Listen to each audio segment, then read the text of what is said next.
Muito bem, mais um Leadercast.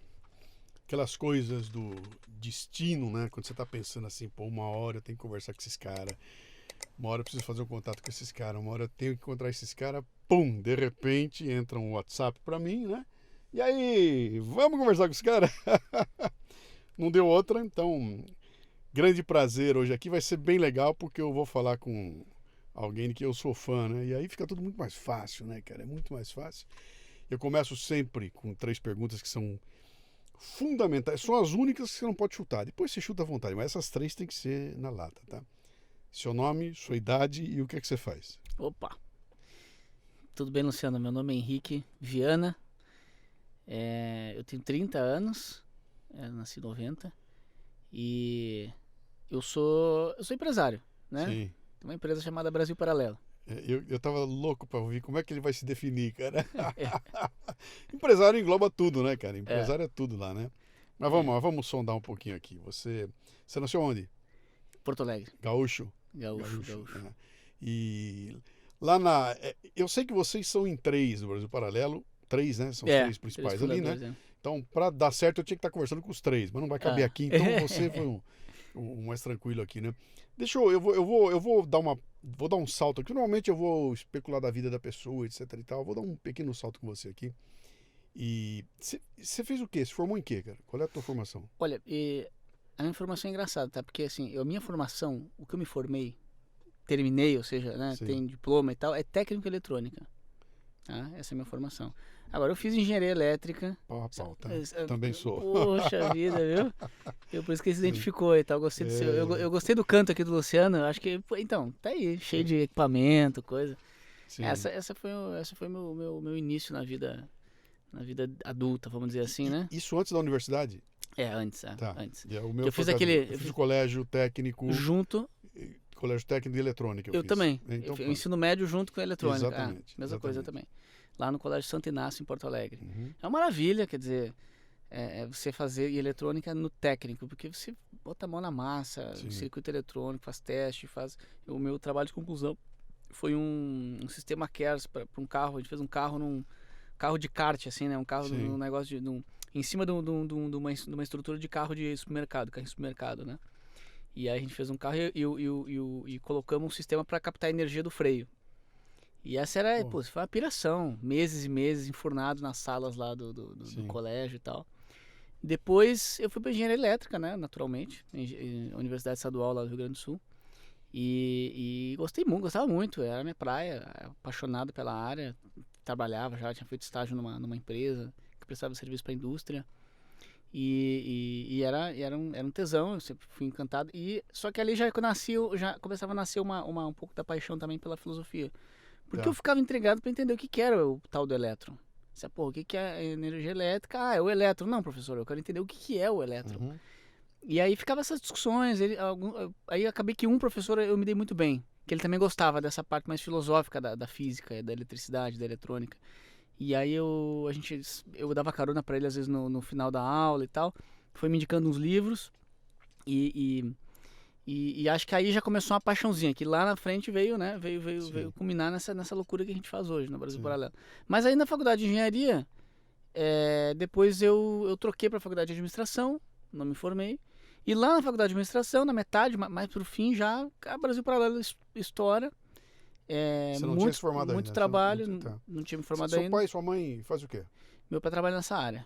Meu pai Área de quê? De engenharia. Da elétrica? Ele é eletrônica. Tá. Ele trabalha era a Copesul, né? Tá. Que era uma empresa lá do sul, né, que foi comprada pela Odebrecht, pela Braskem, né? Então hoje ele acabou. Ele trabalha numa empresa, é isso? Ele não é um empreendedor? Não. Sua mãe? Minha mãe é empreendedora. Minha mãe é empreendedora na área de turismo. Tem uma empresa de turismo. Tá. Eu já tinha um bichinho ali. Isso, total. Eu sou muito parecido com minha mãe nesse aspecto. A minha diferença para você é que quando chegou no final do colégio, que eu tinha que seguir para a vida, eu fiz o vestibular de engenharia elétrica e fiz o vestibular de comunicação visual. Engenharia elétrica em Bauru, onde eu morava, minha família, e comunicação visual em São Paulo, no Mackenzie.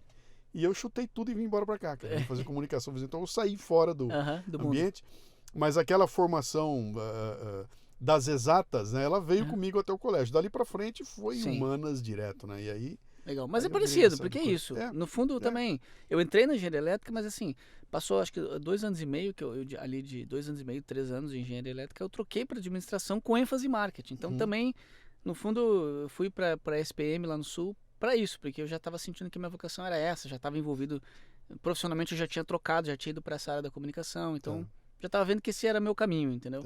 Seus 2 sócios estavam ali também, no pedaço, fazendo engenharia com você também? Essa Como é parte que era? não, a gente estava ali junto, mas eles não chegaram a passar por essa loucura aí. Eles passaram o Lucas, ele passou por um caminho parecido com o meu, no sentido assim de que ele se envolveu com o mercado de eventos, né?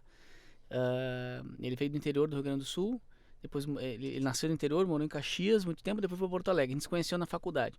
O Felipe, eu conheci antes do Lucas. O Felipe eu conheci quando ele tinha, acho que o Felipe tinha 15, 16 anos quando eu conheci ele.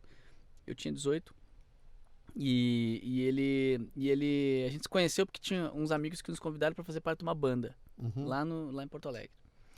E essa banda a gente tocava com os amigos, assim, descompromissadamente, e começou a ter muito show da banda, porque era aquela coisa de colégio, de banda universitária. Depois veio o sertanejo universitário. Na época ainda era mais tipo pagode, essas coisas assim, sabe? Aí no Rio Grande do Sul, cara, pro sertanejo universitário entrar lá demorou um pouco. Demorou um pouco, chegou depois. E na época já tinha entrado o pagode, que já era quase uma heresia lá no Sul, né? Sim. E a gente ali, enfim, adolescência ali e tal, os amigos reuniam, era uma coisa meio de brincadeira. Não que tenha ficado sério, mas ficou, vamos dizer assim, começou a dar trabalho. E eu organizava ali os ensaios. Chegou a remunerar vocês ou não? Remunerou, mas não ficou, né? Tipo aquele dinheiro que só flui, sabe? O dinheiro que entra e sai. Sim. Era aquela coisa, chegou a movimentar uma grana, tanto que daí a gente decidiu abrir uma empresa. E o Felipe virou meu sócio. E eu e ele, a gente... ele tinha o trabalho dele, musical, que ele, obviamente, ele foi fazer uma carreira solo, não ficou com banda de pagode, nada. Mas a gente tentou assim, dar uma profissionalizada, e a gente virou empresário de outras bandas e tudo mais. Movimentou dinheiro, abrimos uma empresa, chegaram a ter funcionário, chegaram a ter um escritório e tal. Quem tava junto nessa? Era eu e o Felipe, o Valerinho. Pô, e o cara que é o cara de eventos não tava com vocês? Não tava ainda, mas por isso que eu digo, a gente... Aí vocês se cruzaram, a gente se cruzou mais tarde já. E o Felipe era cantor, então se você buscar hoje, eu vou dar um spoiler aqui, mas porque eu gostei do seu podcast, vou abrir essa, tá? Se você botar Felipe Valerinho no FI, né? Felipe Valerinho no YouTube, você encontra coisas além da Brasil Paralelo. Tem ele cantando lá? Você lá? encontra videoclipe, tem videoclipe, inclusive com participação do Reinaldo Giannichini e tal. Legal. A gente foi, eu vou dizer assim, pra média de quem tenta a carreira na música, a gente foi longe. Né? É que é muito difícil você dar certo, é tipo jogador de futebol, quer dizer, 1% acerta. E a gente foi até que longe, o Felipe chegou a ter música mais pedida na rádio, show, eixo, Rio, São Paulo, né? Fã clube, etc e tal, a carreira dele foi bacana. A gente era muito jovem, claro, assim, né? Se você olhar hoje vai ver que é uma coisa não é tão maduro, assim. Mas era um trabalho bem feito, a gente se empenhava bastante. A empresa fechou. Que ano era isso? A empresa fechou em 2012. Tá. A gente trabalhou mais ou menos de 2008 a 2012. Desde dessa aventura aí de colégio, né? Vocês estavam com 17 anos, vocês começaram com 17 anos? Eu fui dos 17 aos 23 nisso aí. Tá. Eu fui dos 17 aos 23. E o Valerinho pegou o final da adolescência, entrou virou maior de idade nessa loucura aí. Tá. Né? Mas a gente era sócio e terminamos com uma grande dívida. Né? Uma enorme dívida. A gente concentrou tudo no Itaú e tinha uma parcela que a gente ficou pagando, fomos fazer outras coisas. Era dívida de quê? Não fechou as contas. Mas vocês chegaram a montar uma empresa? Sim. CNPJ, sim, CNPJ, tudo. Empregados. Tinha um escritório ali na Avenida Goethe, em Porto Alegre, a gente tinha um escritório. Viraram empreendedores mesmo. Viraram empreendedores. É que eu digo assim, eu diminuo um pouco, porque eu olhando hoje, a história que a gente está construindo com a empresa hoje, eu digo assim, era uma coisa totalmente bagunçada, amadora. Mas era uma empresa. Sim. Talvez seja uma realidade de muitos hoje, assim, a coisa vai indo do jeito que dá. Você tem uma receita que é incerta, mas de vez em quando entra uma grana, de vez em quando não entra. Você não tem uma estrutura de empresa funcionando e tal, mas era uma empresa. E a gente fazia a administração das bandas, então a gente vendia shows, organizava toda a parte de ensaio, de contratação de músicos e tal, e fazia também parte de gravação, de CD, lançava na rádio e tal. Aí trabalhando com vários tipos de banda, pop, sertanejo, reggae, tudo que é tipo. Tudo que tipo. E quando fechou era isso, quer dizer, tinha mais dívida do que dinheiro, a gente meio que desistiu de continuar o negócio, então assim, não chega a ser uma falência, né? Um pequeno negócio, que você chega naquele ponto que você, cara, não faz sentido continuar e não consigo mais trabalhar, preciso encerrar aqui as contas, organizo minhas dívidas e vamos pagando as dívidas e fazer outras coisas da vida. E você tinha na mão um diploma de engenheiro eletrônico? De técnico eletrônico. Você não chegou a terminar? Então, eu não terminei nenhuma faculdade. Você parou a faculdade? Eu não tenho faculdade. Eu não tenho faculdade. Tá. E os guris também não têm. Isso é que é engraçado, né? Sim. Hoje a empresa crescendo e hoje a Brasil Paralelo tem mais de 100 funcionários. Pois é. E aí rola de vez em quando esse negócio de faculdade e tal, e é que a gente não gosta de fazer uma apologia contra a faculdade, porque não faria sentido. Mas a gente não terminou. Uhum. Então, quer dizer assim, você terminar ou não uma faculdade, fazer ou não, é uma parte, é uma ferramenta, não é um destino, entendeu? A gente de quando em quando faz umas reuniões com os colegas que se formaram com a gente, né? Uhum.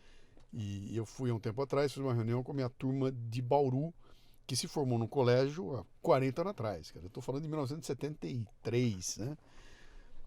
E se juntou a turma toda lá. A gente foi conversar e tudo mais. E uma coisa que ficou muito clara, que para mim depois se repetiu muitas vezes, é o seguinte: os caras que a gente encontra 40 anos depois e que estão bem de vida eram os caras do fundo da sala, cara. Os negros ficavam na bagunça, sabe, os nerdão, os caras que pensavam, o cara inteligente e tudo, não chegou aos pés desses putos que estão no fundo da sala, entendeu?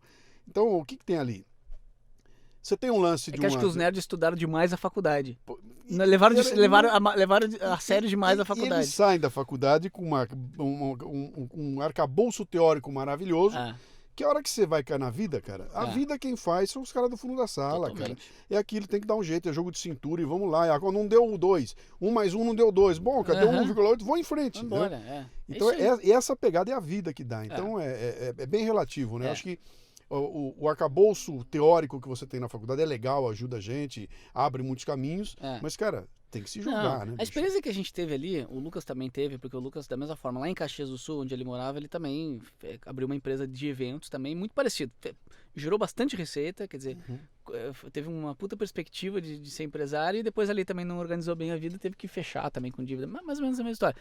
Cara, isso dá uma experiência pra você, ainda mais quando é jovem, é tremenda. E depois você fica um pouco mais realista nas ideias, nos projetos, nos sonhos, entendeu? Vocês fecharam em 2012, são 9 anos. Então você tinha 21 anos de idade. Eu tinha 22. Cara, 22. Eu costumo dizer aqui o seguinte, que a melhor coisa que você tem para amadurecer a garotada é um boleto. É um boleto, cara. E você tinha um boletaço na mão com 21 anos de idade. A gente ficou, só pra ter uma ideia, tá? Eu e o Felipe, a gente ficou 4 anos pagando essa dívida. Putz. Essa dívida terminou de ser paga em 2016, justamente o ano que a gente fundou o Brasil Paralelo. Pô, que legal, cara. Nesse meio tempo, eu tenho mania de fechar os raciocínios. Sim. Então eu já fiquei pensando, o cara já tá pensando o que aconteceu de lá pra cá, né? Sim. E eu já quero contar, mas você me corta se eu tiver, cara, fique frio, que aqui a gente vai, nós vamos dando volta aqui. Tá bom. Funciona. Você que conduz o papo, vai né? Vai lá. Mas nesse meio tempo, você tem aquela recuperação da crise, né? Eu particularmente tinha dado uma engordada, eu sempre fui magrinho, então eu fiquei, tem que cuidar da saúde, tem que... Passa um tempo, assim, mais ou menos quase um ano, eu entro numa empresa muito bacana, recebo uma oportunidade muito boa para trabalhar no marketing de uma agência de turismo, né? Um cara que eu já conhecia, que me deu essa oportunidade, me chamou lá e falou, preciso de alguém do teu perfil, vai dar certo e tal, o cara me botou... Vocês separaram, então. O que unia você e o Felipe era uma dívida... Mas você não estava trabalhando junto. E amizade, junto, claro. Amizade. Mas não estava trabalhando junto, nada. Não estava trabalhando junto. E o Ferrugem estava onde? O Ferrugem, dessa fase, mais ou menos quando a gente fechou a empresa, foi mais ou menos quando eu troquei de faculdade. E uma das coisas que eu entendi era isso. Se eu quero mesmo seguir com isso, não adianta ficar aqui na engenharia, aqui. Meus colegas vindo de pijama pra aula, só a galera maluca, jogando ping-pong, sabe? Terminava a aula, ficava jogando ping-pong, ficava estudando. Falava, cara...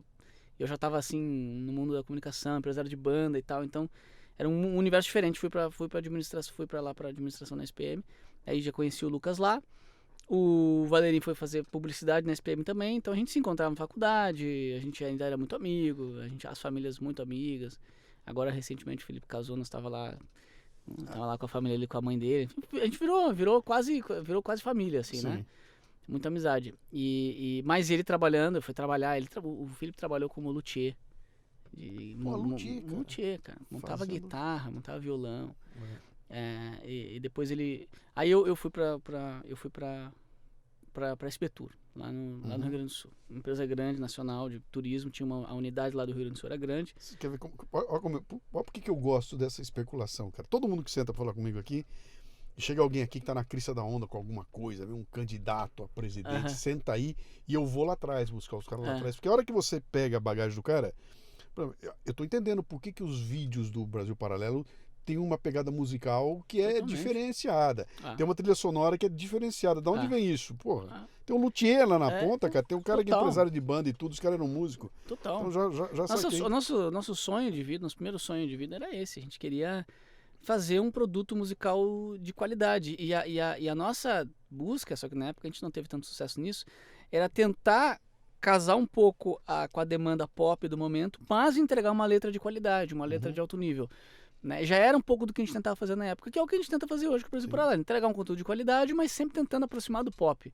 Tentando fazer uma coisa expansiva, né? Quer dizer, você assiste um negócio e pensa que está assistindo uma coisa do establishment, mas no fundo é um conteúdo underground, né? Então você faz essa mistura.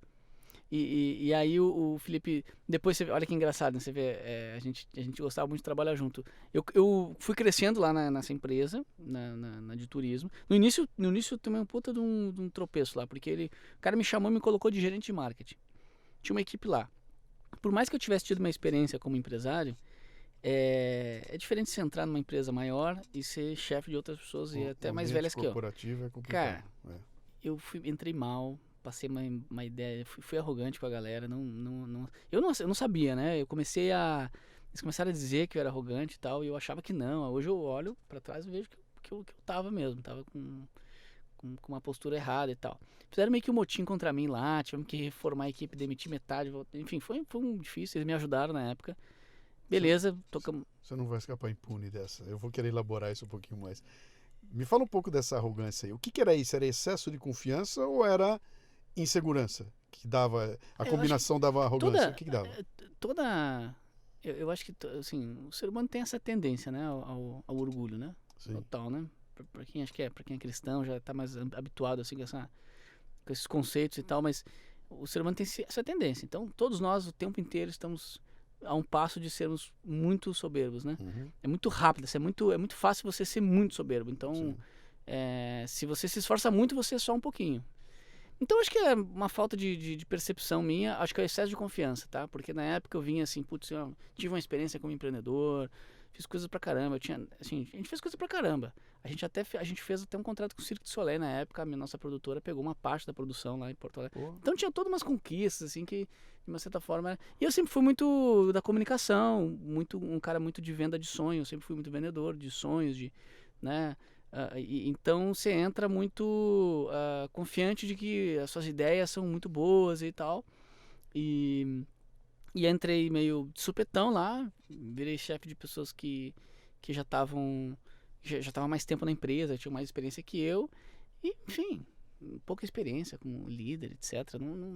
Sabe? Então aí tinha duas pessoas laranja podre, começaram a fazer um motim contra mim e tal. E aí não deu muito certo, mas foi rápido.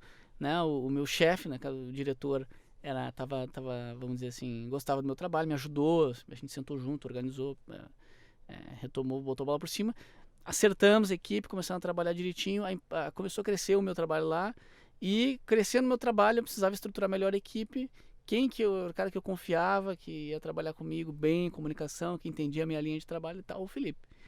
E aí eu chamei de novo o Felipe, e ele entrou lá comigo. Aí a gente, ele entrou, foi muito bom. No primeiro mês ele junto comigo, a gente já entrosamento, né? Barcelona, toca daqui para lá, a gente já fez um projeto fantástico lá, lançamos. Eu me lembro que a gente fez um monte de coisa legal. A gente na época tinha uma leva muito grande de clientes lá, que era um pessoal mais velho, que fazia viagem de grupo, tipo para Cancún, uns velhinhos assim. E a gente fez uma promoção que o pessoal ia na sede da agência, tirava uma foto, a gente botava um fundo...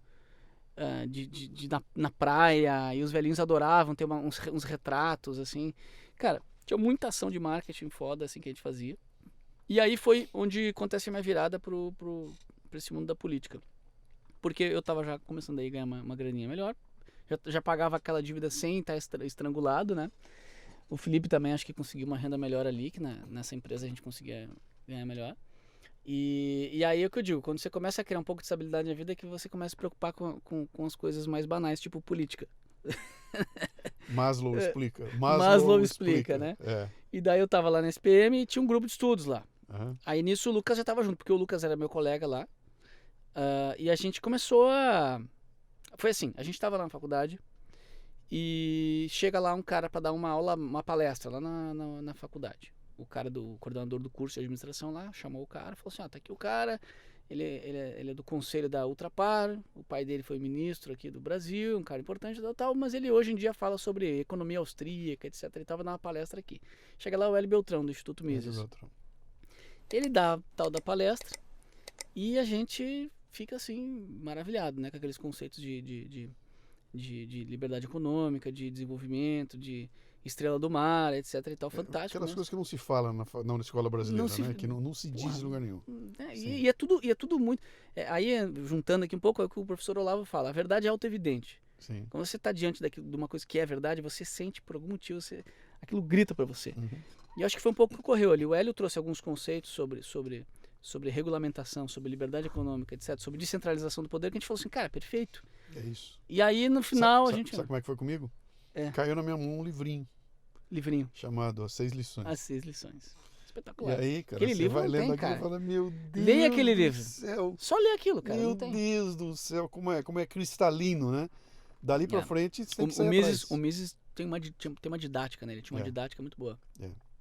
E daí a gente, na saída, falou com o Hélio, trocou uma ideia, conversou um pouquinho com ele e tal, e ele super carismático, ele falou assim, não, peraí, só um pouquinho. Aí ele chamou outro cara e falou assim, olha, esse aqui, tá aqui o Guilherme, ele estuda nessa faculdade de vocês aqui, conheçam ele se vocês não conheciam ainda, ele já tá montando um grupo de estudos aí, se reúnam e tal. E a gente conheceu esse Guilherme Beneza, um querido amigo, um judeu, figuraça, ele tá aí tocando a empresa da família hoje. E ele na época era um fenômeno, montava grupos de estudo liberais e tudo mais, e ele era super ativo e tal, o Hélio era fã dele. E a gente começou a se reunir com ele, fazer grupos de estudo e tal. Teve um núcleo importante em Porto Alegre, não teve? Teve um núcleo liberal importante lá, muito, não teve? Muito, teve, totalmente. Acho que você vai entender melhor agora que eu vou desenvolver a história. Uhum. Nesse grupo, eu lembro que o Lucas ele ficava meio de fora. Assim. O Lucas sempre foi um cara mais desconfiado. O Lucas é muito cético. O Lucas é o cara assim, da linha editorial da Brasil Paralelo. Hoje ele é responsável pela divisão de documentários. Uhum. Mas ele sempre foi o cara que puxou a régua na parte de roteiro, de pesquisa e tal, né? Quando a gente estava muito convencido de uma ideia, ele era o cara que chegava lá e dizia, opa, acho que não é bem por aí, né? Vamos entender mais, vamos pesquisar o outro lado também e tal. Mas eu já mais político, mais do relacionamento, me joguei nesse grupo, participava todo sábado. Daqui a pouco chega um colega lá no grupo, começa a participar, um menino descendente de holandês, do interior do Rio Grande do Sul, começa a participar, e daqui a pouco ele fala, cara, eu vou concorrer a deputado. Um tal de Van Hatten? Um tal de Van Hatten. Sabe como é que é a minha relação com o Van Hatten? O Van Hatten, morando na Holanda, estudando na Holanda, ele manda pra mim um depoimento sobre o meu podcast. Você tá cara, escuta o teu podcast, não sei o que, ele brincando? mandou pra mim. E foi tão legal o depoimento que ele mandou, porque ele fazia um comparativo entre a dificuldade de ser empresário no Brasil com a facilidade de ser empresário. Ele contava, vou te contar a minha experiência, em quanto tempo eu levei pra abrir uma empresa aqui. Ele mandou isso por escrito. E foi tão legal o depoimento que eu fiz um programa. Montei um programa e falei, olha, vou ler no programa a carta que eu recebi de um rapaz que mora lá, Marcel Van Hatten, né? E botei no programa, foi ao ar, foi muito legal. Depois ele veio pra cá e ele entrou em contato. Falou, cara, eu tô aqui e a gente acabou. Quando pintou a ideia de que ele começou a aparecer, aí depois eu retomei lá na frente de contato, acabei trazendo ele aqui, fiz um Leadercast com ele, foi muito legal. Então, isso deve ter sido o quê? Mais ou menos, tipo, antes dele concorrer? Isso, ele já era político lá no Sul, né? Já tinha sido. Ele tinha sido vereador e estava na transição para ir ser deputado. Estadual, inicialmente. Ou tinha vencido, eu não me lembro mais. Foi num período antes dele ir para Brasília, né? Ou ele estava a caminho de Brasília, alguma coisa assim, né? Não, porque ele muito jovem, foi vereador lá no município que ele nasceu, em Dois Irmãos, lá no interior do Rio Grande do Sul. Mas passou anos, ele se formou na faculdade, foi morar fora, fez mestrado fora, abriu uma empresa de tradução. Então, ganhou uma vida fazendo traduções, muito bacana o trabalho dele, sempre foi um bom jornalista, ele sempre foi um bom escritor, assim, né? E daí, quando ele começou a participar desse grupo lá da SPM, Ele começou a participar lá, assim, porque na época ele tinha um namoro, uma coisa assim, eu não vou expor aqui o Marcel, mas é isso, ele ia lá, acho que talvez mais pela menina do que pelo grupo de estudos. Mas era também um cara que chegou, que já tinha um reconhecimento ali no grupo, como um cara que entendia mais. Sim. Porque ele já tinha, assim, mestrado fora, e ele já tratava desse tema do liberalismo há mais tempo que nós. Então a gente escutava ele também, era um cara que tinha um respeito no grupo ali. E ele, quando falou que ia concorrer, a gente ficou muito assim, poxa, que coisa maluca, né? Porque ninguém... Na época a sensação que dava ainda era que ninguém estudava aquilo que a gente estudava. Ninguém pensava como a gente pensava. Ninguém achava que o Brasil podia não ser de esquerda. Ninguém achava que o Brasil podia ter livre mercado.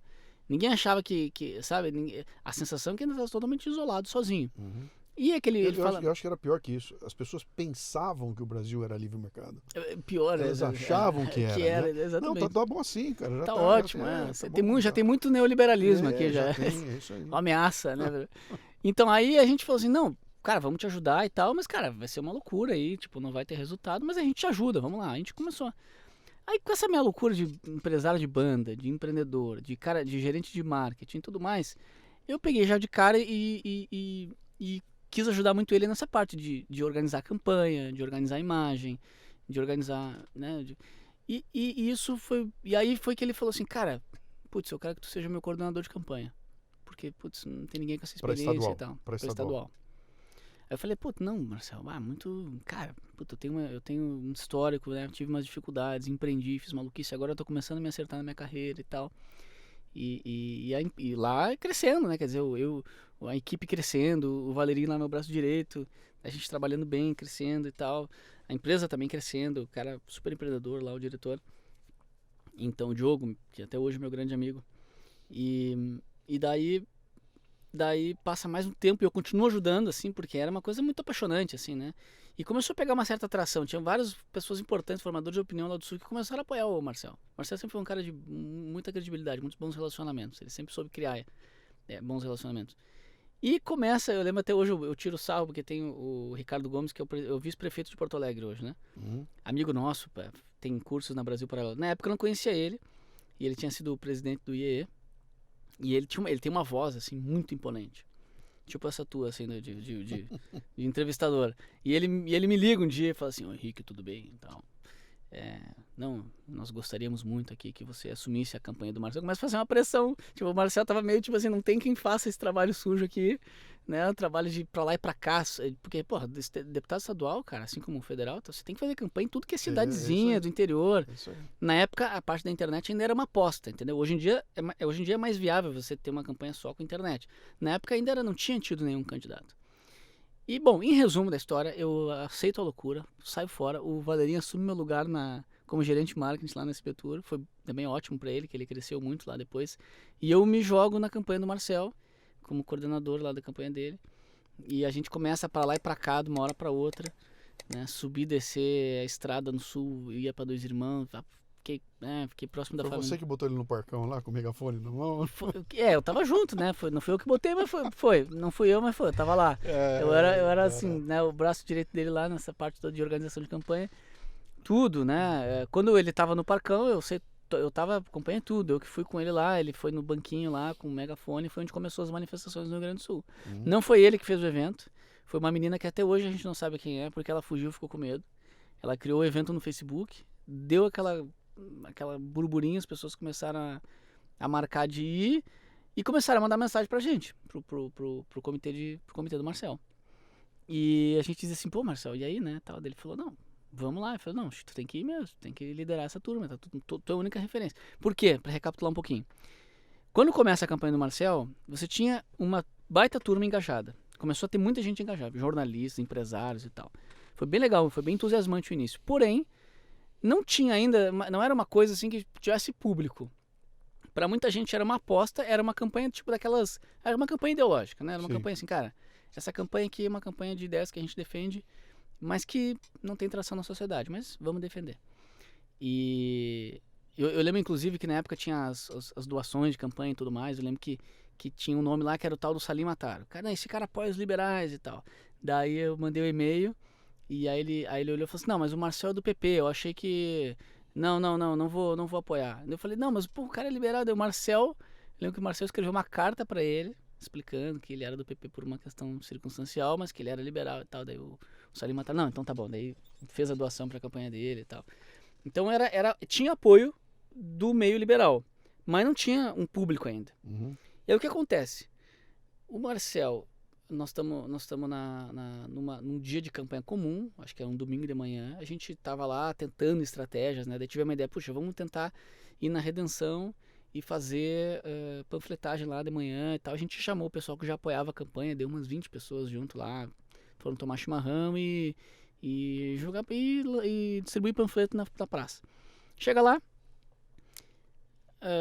me aparece Maria do Rosário, né? Com uma turma lá e tal. E daí o Marcel fala assim, cara... E nós já tínhamos tido algumas conversas do tipo assim, Marcel, cara, tu vai ter que ser combativo, né? Porque... assim, e o Marcel sempre foi um cara combativo, com coragem, mas ele se continha, porque ele também era um cara que veio da Holanda, não sei o que e tal, mas ao mesmo tempo ele tinha um espírito combativo. A gente falou, cara, tu tem que deixar isso aflorar, porque assim, as pessoas precisam entender que tu é um cara que vai combater, que como político, tu vai ser um guerreiro dessa causa, não vai ser assim só um intelectual de monóculos lá. E ele assumiu esse negócio e falou assim, cara, cadê o megafone? Aí a gente foi buscar o megafone no carro e tinha já o Rafão com a gente, o Rafão Camargo, que era que filmava as coisas, fazia os vídeos, o Marcel fazia fotos. Eu falei, cara, liga a câmera. E aí, eu falei, tá, Marcelo, mas o que tu vai falar? Ele, não, eu vou ali, eu vou me pronunciar. Assim, eu digo, cara, tá, mas calma aí, velho, pô, vai dar problema isso aí, né? Eu meio fiquei cagado. Eu falei, o que o Marcelo vai fazer?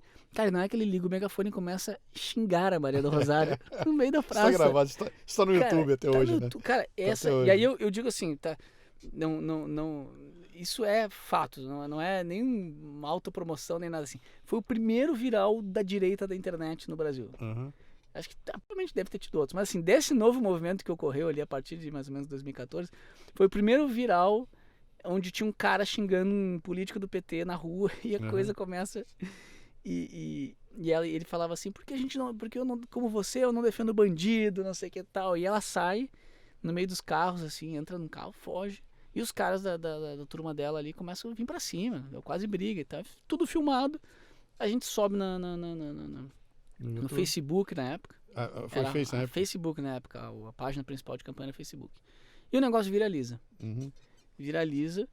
E provavelmente uma viralização que na época não se compara com as de hoje, né? Claro. A rede era muito mais reduzida. Mas a partir daquilo... Mas o alcance era muito maior. Engajamento e alcance... o alcance era muito enorme, né?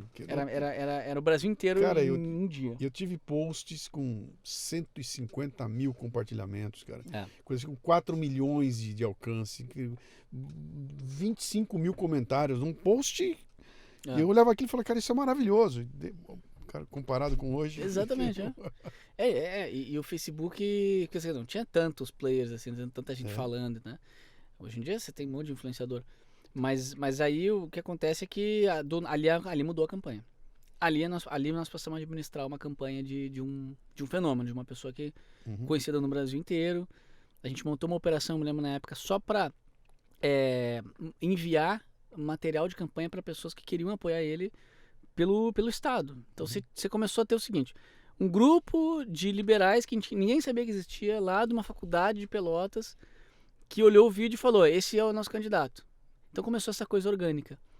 E que a gente, desde o início a gente já acreditava, porque eu mesmo tinha me engajado nisso por uma questão de ideias, de idealismo, não era pelo contrário, eu estava ferrando ali o futuro da minha carreira, apostando numa coisa meio maluca. E as pessoas também. Então ali a gente viu as pessoas vendo o que a gente tinha visto no início. Sim. Né? E aquele sonho começou a ser alimentado. Vamos ter um cara de direita, um liberal e tal na Assembleia. E o negócio cresceu e ele fez 35 mil votos. Faltou 300 votos para ele se eleger. Só que como ele estava no PP, o PP estava junto no segundo turno, lá aquela coisa, quem conhece um pouco de política sabe. Então a gente já sabia que ele ia ser deputado, porque você tem uns secretários e tal. Sim, alguém ia sair. Alguém sai para virar secretário. Ele seria o primeiro suplente de alguém. Ele era o primeiro suplente do PP. Então ele de fato entrou, então praticamente ele foi eleito. E em janeiro ele já era deputado. E nesse meio tempo, entre a eleição e ele assumiu o mandato, começaram as manifestações, porque foi logo depois daquela eleição, que foi 2014. Então ele estava na minoritária ali para deputado, mas na majoritária era Dilma e Aécio no segundo turno. E deu aquele rolo da eleição, que o resultado ficou mais ou menos, daqui a pouco... Tipo esse do Biden, do Trump agora, que ficou meio estranho. E a galera foi pra rua. E é engraçado, né? Porque ainda hoje a imprensa mantém, a imprensa em geral, né? A grande mídia como um todo, faz todo mundo acreditar que a ideia da insegurança com relação às urnas é uma coisa de maluco. Só que, cara, essa foi foi o primeiro intento de manifestação dos brasileiros, né? Do movimento conservador, lá em 2014. Já era desde lá o grande incômodo, né? Você não ter uma possibilidade de conferência popular das urnas. Você só tem a única entidade que pode fazer uma conferência das urnas é a própria empresa que fez as urnas e que tem um contrato de exclusividade lá. Semana passada eu tava uma discussão dessa no nosso grupo da Confraria Café Brasil, dos assinantes, né? É muito legal, tá tendo uma discussão boa lá. E aí eu fui buscar lá atrás, falei, olha, eu vou dar para vocês, vou mostrar aqui de novo a melhor defesa da urna, do voto. Agora não pode falar mais voto impresso, tem que falar voto auditável, né? A melhor defesa do voto auditável. E é uma apresentação que ele é do Ministério Público do Mato Grosso, de Goiás, de Minas, que ele estava na Câmara e ele pede a palavra e ele fala lá. E ele dá um exemplo, fala, olha, eu vou dar um exemplo para vocês que é o seguinte aqui, imagina que você está no teu condomínio, tem a eleição do síndico, quando termina a eleição, o síndico pega a urna e fala, dá licença que eu vou subir com meu filho até fazer a contagem lá em cima, depois eu volto aqui e digo quem ganhou. Vocês admitiriam isso? Pô, de jeito nenhum. Ele falou, é isso que nós estamos discutindo. Nós não estamos discutindo nada além do que eu quero que seja clara a hora da apuração, né? E aí eu publiquei e os caras vieram, não, mas tecnicamente, eu falei, cara, esse argumento é imbatível, porque ele não é técnico, ele é moral. É moral. Entendeu? Nós estamos discutindo um argumento na moral, não é técnico. Tecnicamente, você vai encontrar caras que vão provar para você por A mais B que dá para mexer na urna e outros que vão provar que não dá para mexer. A questão é lógica, a questão é quem audita. Pois é, cara, e isso é moral. Isso é um argumento moral. Então para mim, a discussão tá aí, cara. Tem que ser na moralidade, né? É imoral você não auditar ou fazer no escuro, não deixar que eu veja o que aconteceu ali, né? Mas fizemos uma voltinha aqui.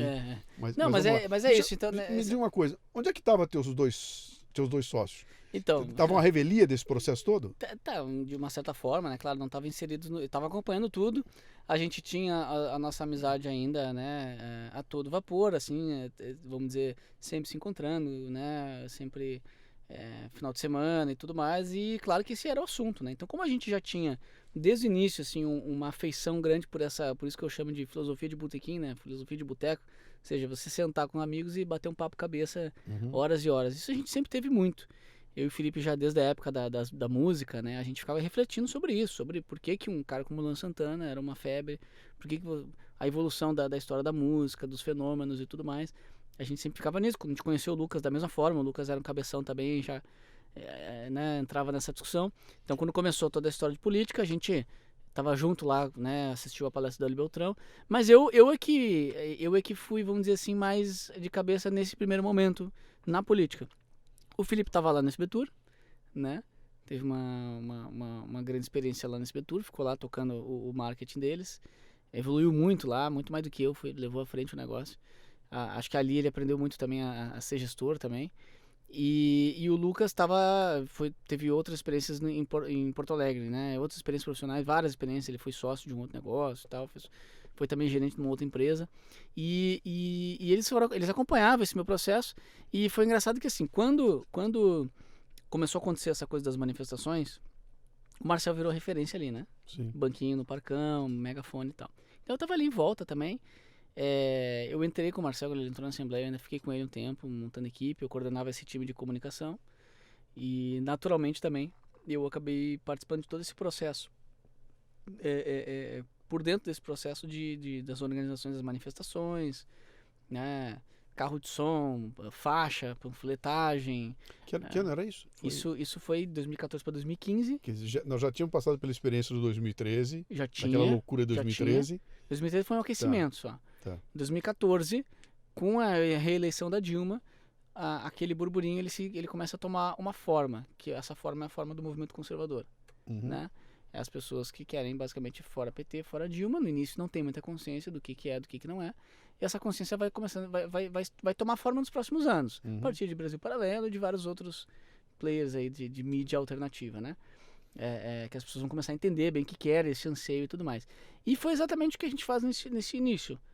A gente tá ali, pra lá e pra cá e tal.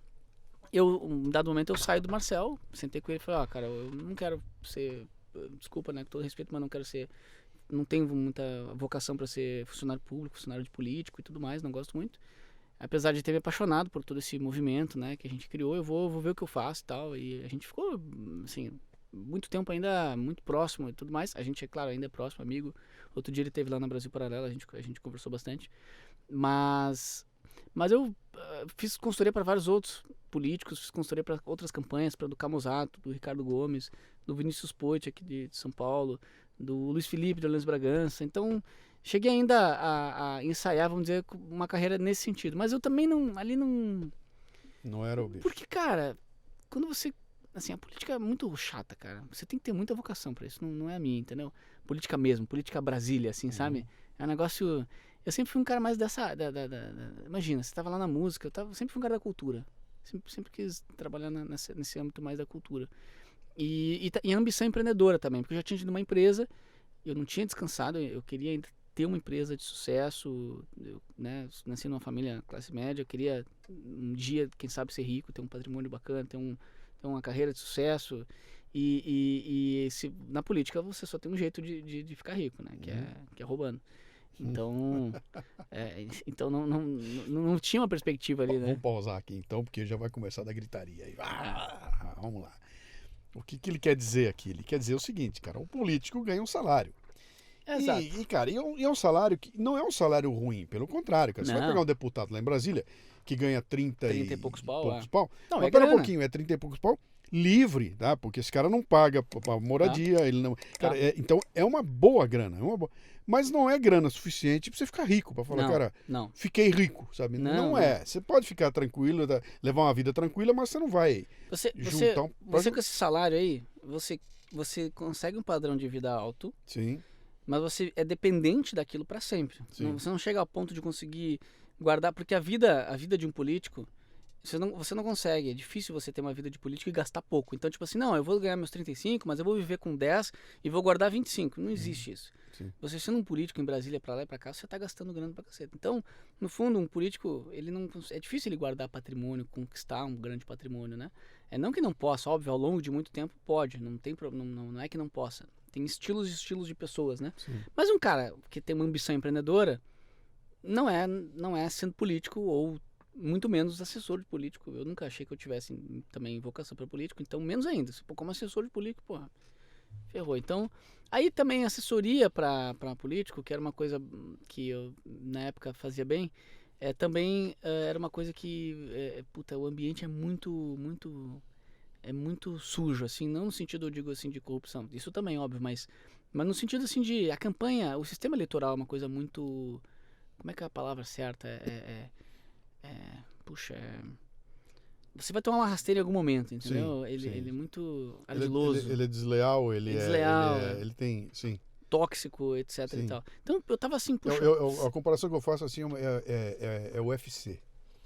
Sabe? Você entra ali dentro, tem regras, mas tem um cara do outro lado que quer te derrubar, cara. Exato, ele tá ali pra te dar. Quando ele puder, a primeira oportunidade, ele não vai. O cara deu uma bobeada, eu vou enfiar a mão na cara dele. Se ele cair no chão, é aí que eu vou pra cima. Exatamente. A política é igual, né? Eu tava ali, veja bem, eu tava nessa angústia, tipo, puta, encontrei um negócio que meu coração bate aqui, cara, que é mudar o Brasil e tudo mais. Estudando bastante na época, né, política, pra lá e pra cá, liberalismo, né, o professor Olavo de Carvalho também já era uma coisa de consumo nossa, a gente, final de semana, ficava falando sobre as aulas do professor, e eu, o Lucas, o Valerinho e tal, só que, tudo que eu vou fazer na minha vida, entendeu? Saí lá da minha carreira, que eu tava começando, aí fui aqui, política não dá certo aqui, é meio instável o negócio, não é o que eu quero, o que eu vou fazer? Então eu já estava quase que me mandando desse negócio, assim, sabe? Vou voltar para uma outra profissão, mercado, alguma coisa, sei lá, o que eu vou fazer na minha vida. E de uma certa forma o Felipe e o Lucas também, porque eles estavam com bons projetos também, né? Inícios de carreira bacana, mas também eles tinham muito esse anseio da vida intelectual, do empreendedorismo, de um empreendedorismo mais sonhador, uma coisa um pouco mais utópica, assim, também eles tinham isso. O Valerinho tinha toda aquela experiência da música comigo, né? O Lucas era um cara sempre muito dos livros, do estudo da filosofia. E nenhum deles estava também numa empresa, num emprego, numa carreira, num projeto que alimentasse tudo isso. E nem eu. Então, aquele constante anseio de estar num projeto que alimentasse todas as suas ambições, né? E daí, como é que começa o Brasil Paralelo? Isso é 2016. Isso nós estamos falando de 2016, exatamente. Porque o ano de 2015 foi esse ano que eu começo com o Marcel, depois eu saio, faço várias assessorias. Ocorrem várias manifestações ao longo de 2015, o cenário político vai evoluindo, começa a evoluir para o impeachment. Começa 2016 e o que ocorre ali, na verdade isso já começou a acontecer no final de 2015. A gente reúne, quando eu digo a gente, daí eu e outros amigos que não estão nesse grupo, que outros amigos estavam ali também junto nesses grupos de voluntários que faziam as manifestações, tá? Um deles o Thiago Mena, era nosso sócio no início da Brasil Paralelo, não é mais. A gente estava ali participando de tudo e estudando bastante a guerra política, a guerra cultural, e a gente resolve chamar a galera toda que participava das manifestações, a galera que participava da organização, que era tipo, tinha umas 50 pessoas, assim, que era o núcleo que organizava lá em Porto Alegre. Não era um grupo, não era nada, era super orgânico, assim, tinha um médico, um advogado, uma tia de WhatsApp, um estudante, era a coisa mais aleatória possível, assim, né? Mas meio que a galera foi fazendo grupos de WhatsApp, e aí, vai ter reunião agora pra organizar não sei o quê, ia todo mundo lá. Então, quando eu digo grupo é isso, né? Pra ninguém ficar pensando que tinha uma coisa super organizada, ó. E aí numa dessas a gente convidou a galera, olha, a gente vai fazer uma apresentação sobre guerra política e etc e tal, seria importante vocês assistirem e tal, a gente quer mostrar pra vocês os nossos estudos, não sei o que e tal. E a gente dá uma organizada lá, em todo esse conteúdo que a gente vinha estudando nesses últimos anos, e apresenta pra eles algo do tipo, bom, pra quem conhece Brasil Paralelo, a primeira série, o Congresso Brasil Paralelo 2016, essa era a apresentação que a gente fazia. Claro que não era um documentário ainda, era uma palestra. Isso que eu ia te perguntar. Vocês juntaram, fizeram um PowerPoint. Isso, exatamente. Com os slides e fizeram um jogral lá. Cada um apresentando um pedaço. Exatamente. Tá. Tipo um pitch de negócio, assim. Tá. Tipo isso, né? Tipo trabalho de faculdade, né? Sim. E a gente apresentou pra galera. Na época, na primeira vez, eu foi uns 5 caras. E foi só os mais velhos, assim. Foi só eram os empresários, um pessoal, assim, que tinha muitos contatos, tinha um pessoal com boa rede de contatos. Então era uma... Apesar de ser para 5 pessoas, era uma apresentação que, se a gente conseguir convencer esses caras dessa ideia, eles vão acabar nos levando para outras pessoas. Tá, mas não havia ainda um business não, em vista, nada. Era... Nosso objetivo com essa apresentação era alertar as pessoas da guerra cultural. As pessoas não tinham ideia, Luciano, do que era a guerra cultural. Sim. De qualquer... As pessoas achavam que, naquela época, achavam que o impeachment era a solução. E que o problema do Brasil era a Dilma. Sim, sabe? Tá resolvido, sim. Essa coisa do Brasil liberal, a maioria ainda achava isso. Mesmo a pessoa que ia pra rua contra o PT achava que o Brasil era liberal. Então não tinha uma ideia bem assim, né? É um pessoal que só consome establishment, Globo e tal. E, pra nossa sorte ainda, quem foi ver a apresentação era um pessoal vamos dizer, da elite econômica, vou dizer assim. Acho que posso dizer, elite econômica, porque pessoal, empresários grandes de Porto Alegre e tal, herdeiros de empresas grandes, lembram que uns 5 assim. E aí, puta, bem certinho, esses caras aí, esses são os caras mesmo que a gente precisa falar. A gente apresentou, deu uma liga, eles gostaram do conteúdo, acharam fantástico, não tinham tomado contato com isso ainda, não tinham tomado contato, ficaram impressionados ali com essa visão, né, de guerra política e tal. A nossa preocupação era que não soasse teoria da conspiração, e a gente fez tudo para não soar. A gente mostrou muito dado, muito número. A gente destrinchou num Excel, na frente dos caras, todo o investimento do governo federal em ONGs no Brasil. E mostrou que 98% era um negócio radical de esquerda, assim, um negócio totalmente progressista, né? E eles tomaram um baque e falaram assim, não, vamos fazer um evento com mais gente, com muita gente, para vocês apresentarem isso e tal. E a gente começou a fazer. E, cara, era de 15 em 15 dias, pelo menos, tinha uma palestra. Que a gente dava, eles organizavam um evento, chamavam pessoas e a gente dava palestra. E essa palestra, modéstia à parte, ela era muito gostosa de ver, ela tinha um storytelling, assim, ela tinha sabe? E aí ele começa a nascer um pouco já a ideia de Brasil Paralelo. O Lucas e o Valerinho acho que foram numa dessas, não sei. Eles estavam muito por dentro desse conteúdo também. Mas por um acaso era eu e o Thiago que estávamos nessas palestras fazendo, né? E sempre que terminava a palestra, vinha uma meia dúzia de caras e diziam assim, cara, o que nós vamos fazer? O que vocês vão fazer com isso aí? E agora? Cadê? Cadê? E aí, vamos fazer alguma coisa. Vocês não têm um projeto? Qual que é de vocês, cara? Vocês vêm aqui... Como é que continua, me né? dão esse choque, né? Então, e aí? Qual que é a solução? E eu tava num momento engraçado, né? É engraçado a vida, porque mesmo eu tendo sido empreendedor, eu tinha o sonho de ser empresário, eu tava buscando uma coisa pra fazer na minha vida, tava ali diante de um monte de cara, sei lá, possíveis investidores, não sei, e não passava pela cabeça abrir uma empresa, entendeu? Sim. Tu vê como é que é as coisas, às vezes a gente não vê na frente, né? É porque na hora você olha pra uma coisa dessa e imagina que a responsabilidade por arrumar esse país não está na mão de nós, empresários. Tem que ser um político. Então, cara, o caminho é entre para um partido político. Vá ser político, que só assim você... E não é, né, cara? Tem cara. todo um outro lado da sociedade que tem a pressão para fazer, né? Exatamente. Não, e aí a gente ficava meio perplexo até que a gente apresentou pro Leandro Ruschel, né? Ele estava já morando nos Estados Unidos na época. Eu conheci a família dele no Rio Grande do Sul já.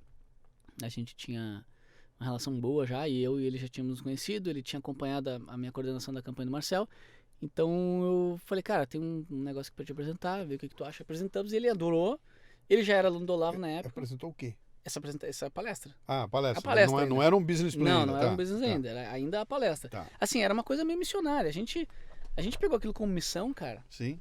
E a gente percebia que algo de bom ia sair dali. Sim. Sabe? Não sabia o quê, né? Mas a gente muito provocava que os outros fizessem algo, né? A nossa missão era só expor as ideias. Até que quando apresentou pro Leandro, o Leandro é um empreendedor, assim, um cara fantástico, assim, né? Ele tem uma visão, assim, incrível. E até que na época ele já tinha, assim, várias empresas de sucesso morando lá nos Estados Unidos e tal. E já era um cara referência ali pro Sul, né? Um cara que já tinha saído dali, ganhado, né? Feito patrimônio e tal. Então ele assiste aquele negócio, só que ele, já aluno do Olavo de Carvalho, ele olha e fala assim, caralho, velho, isso aí é o que eu sempre tento explicar para as pessoas, eu não consigo. E vocês conseguiram.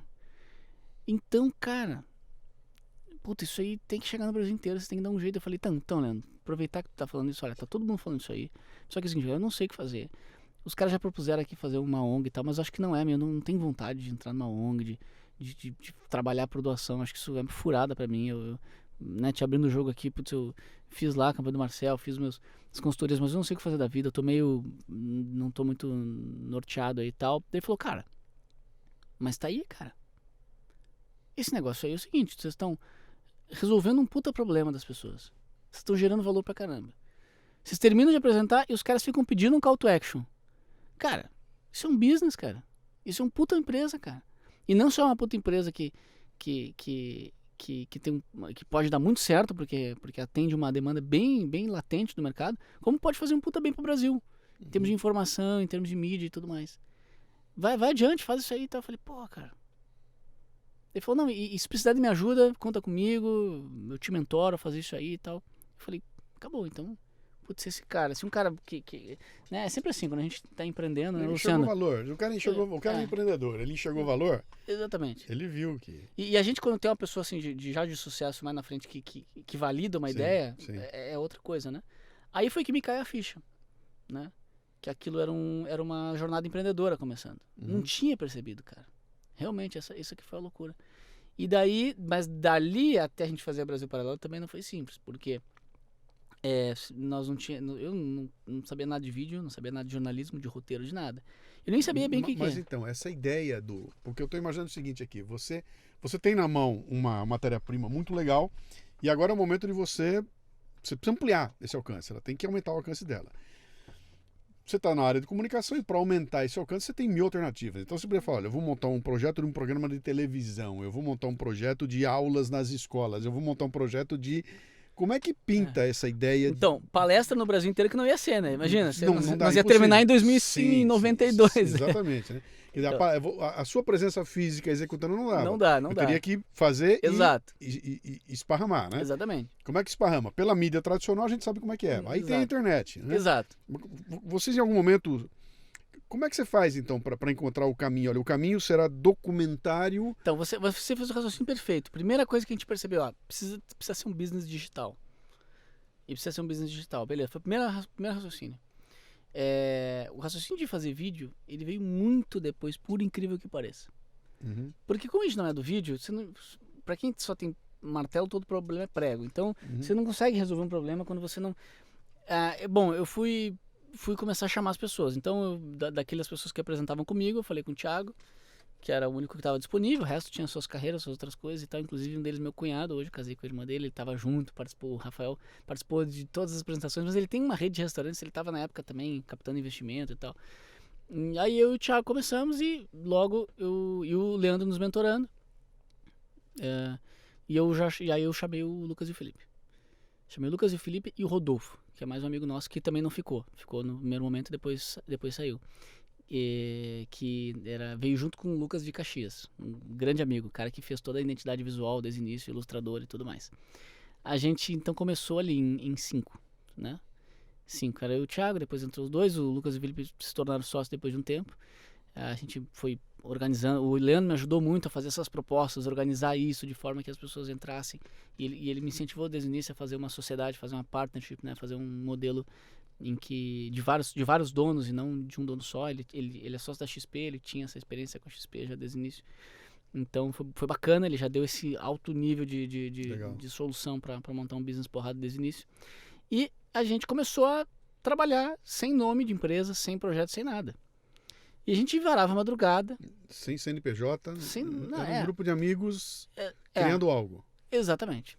Eu investi o dinheiro que eu tinha, aluguei uma sala, comecei a fazer alguns investimentos e logo começamos já. A gente abriu o CNPJ já desde cedo, né? Abriu a empresa.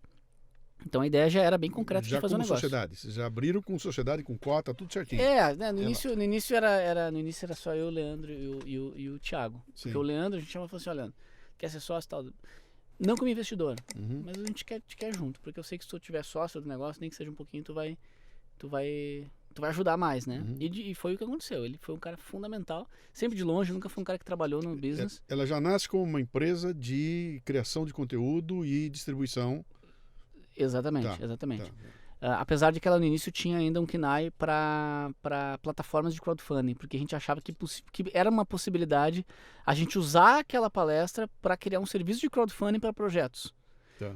Que no fim, porque tu vê que a gente não entendia ainda que o nosso negócio era um negócio de mídia mesmo. A gente achava que a apresentação era um meio para algo. Sim. E não um fim em si mesmo, de mídia, né, de informação. Que no fim da linha é educação, né, cara? Educação. Vai chegar um momento que, pum, é educação. O negócio da gente é educação. O negócio nosso é educação. Né? E aí a gente começa essa loucura de vira noite, passa uma semana e nada, e passa outra semana, e nada assim, várias coisas, mas não se chega a uma conclusão, né, de qual que é o modelo exato de negócio, qual que é o MVP que a gente vai apostar. E daí... Até porque vocês não tinham nem onde se apoiar, né? Não tinha algum, você olhar para... Olha, tem uma referência ali. Não existia nada, né? Não. A primeira ideia foi fazer um congresso online com os principais caras que estavam no debate político no momento para explorar aqueles temas ali que nós tínhamos colocado no... Então a nossa ideia, a gente menosprezou um pouco inicialmente a nossa palestra. A gente foi para cima de os caras e tal. E a gente começou, assim, bom, o Felipe, ele pegou e falou assim, cara, vamos arranjar uma câmera. Ele arranjou, viu qual que era a melhor câmera, começou a fazer tutorial na internet de como mexer na câmera. E baixou um Premiere lá, sei lá, piratão. Um piratão e começou a fazer. E daqui a pouco, cara, não é que o cara pega lá, a gente marca entrevista com um cara que era mais próximo nosso lá de Porto Alegre, que era professor da faculdade, mas que também discutia uns assuntos políticos, que era o Ricardo Sonderman. Inclusive ele lançou um livro do Churchill há pouco tempo, Discursos do Churchill e tal. É um puta cara. E ele gravou entrevista pra gente lá em Porto Alegre, e o Valerinho chegou lá e montou, etc e tal. E, cara, né, que a entrevista fica ótima. Depois também a filha dele fazia cinema, e aí ele falou, não, vê se minha filha não trabalha com vocês e tal. E aí entrou a Júlia lá com a gente. A Júlia Sonderman trabalhou no primeiro lançamento com a gente. E foi fundamental, porque era uma única pessoa que nós tínhamos do cinema lá, para dar alguma referência. Hoje a Júlia é sócia da Lumine TV, do projeto da empresa também, que chama Minha Biblioteca Católica, que é um grande projeto.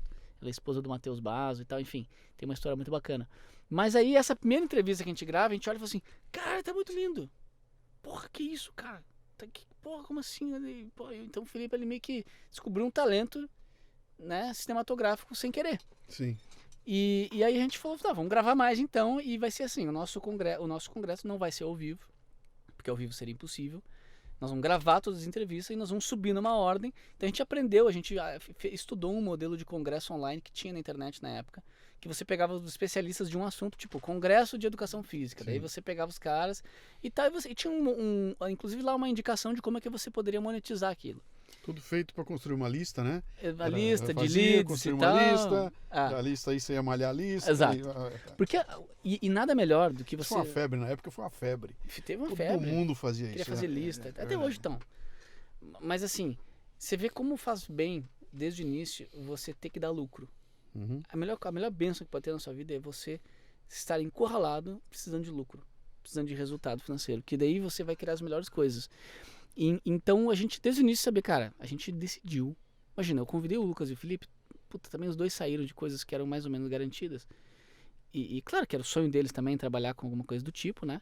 Mas também todo mundo assim falou, cara, estamos fodidos. E fomos gastando, eu gastei tudo que eu tinha. Eles também, porque o dinheiro que eu no início pude pagar para eles era muito pouco. Então eles também praticamente empobreceram do nada, né?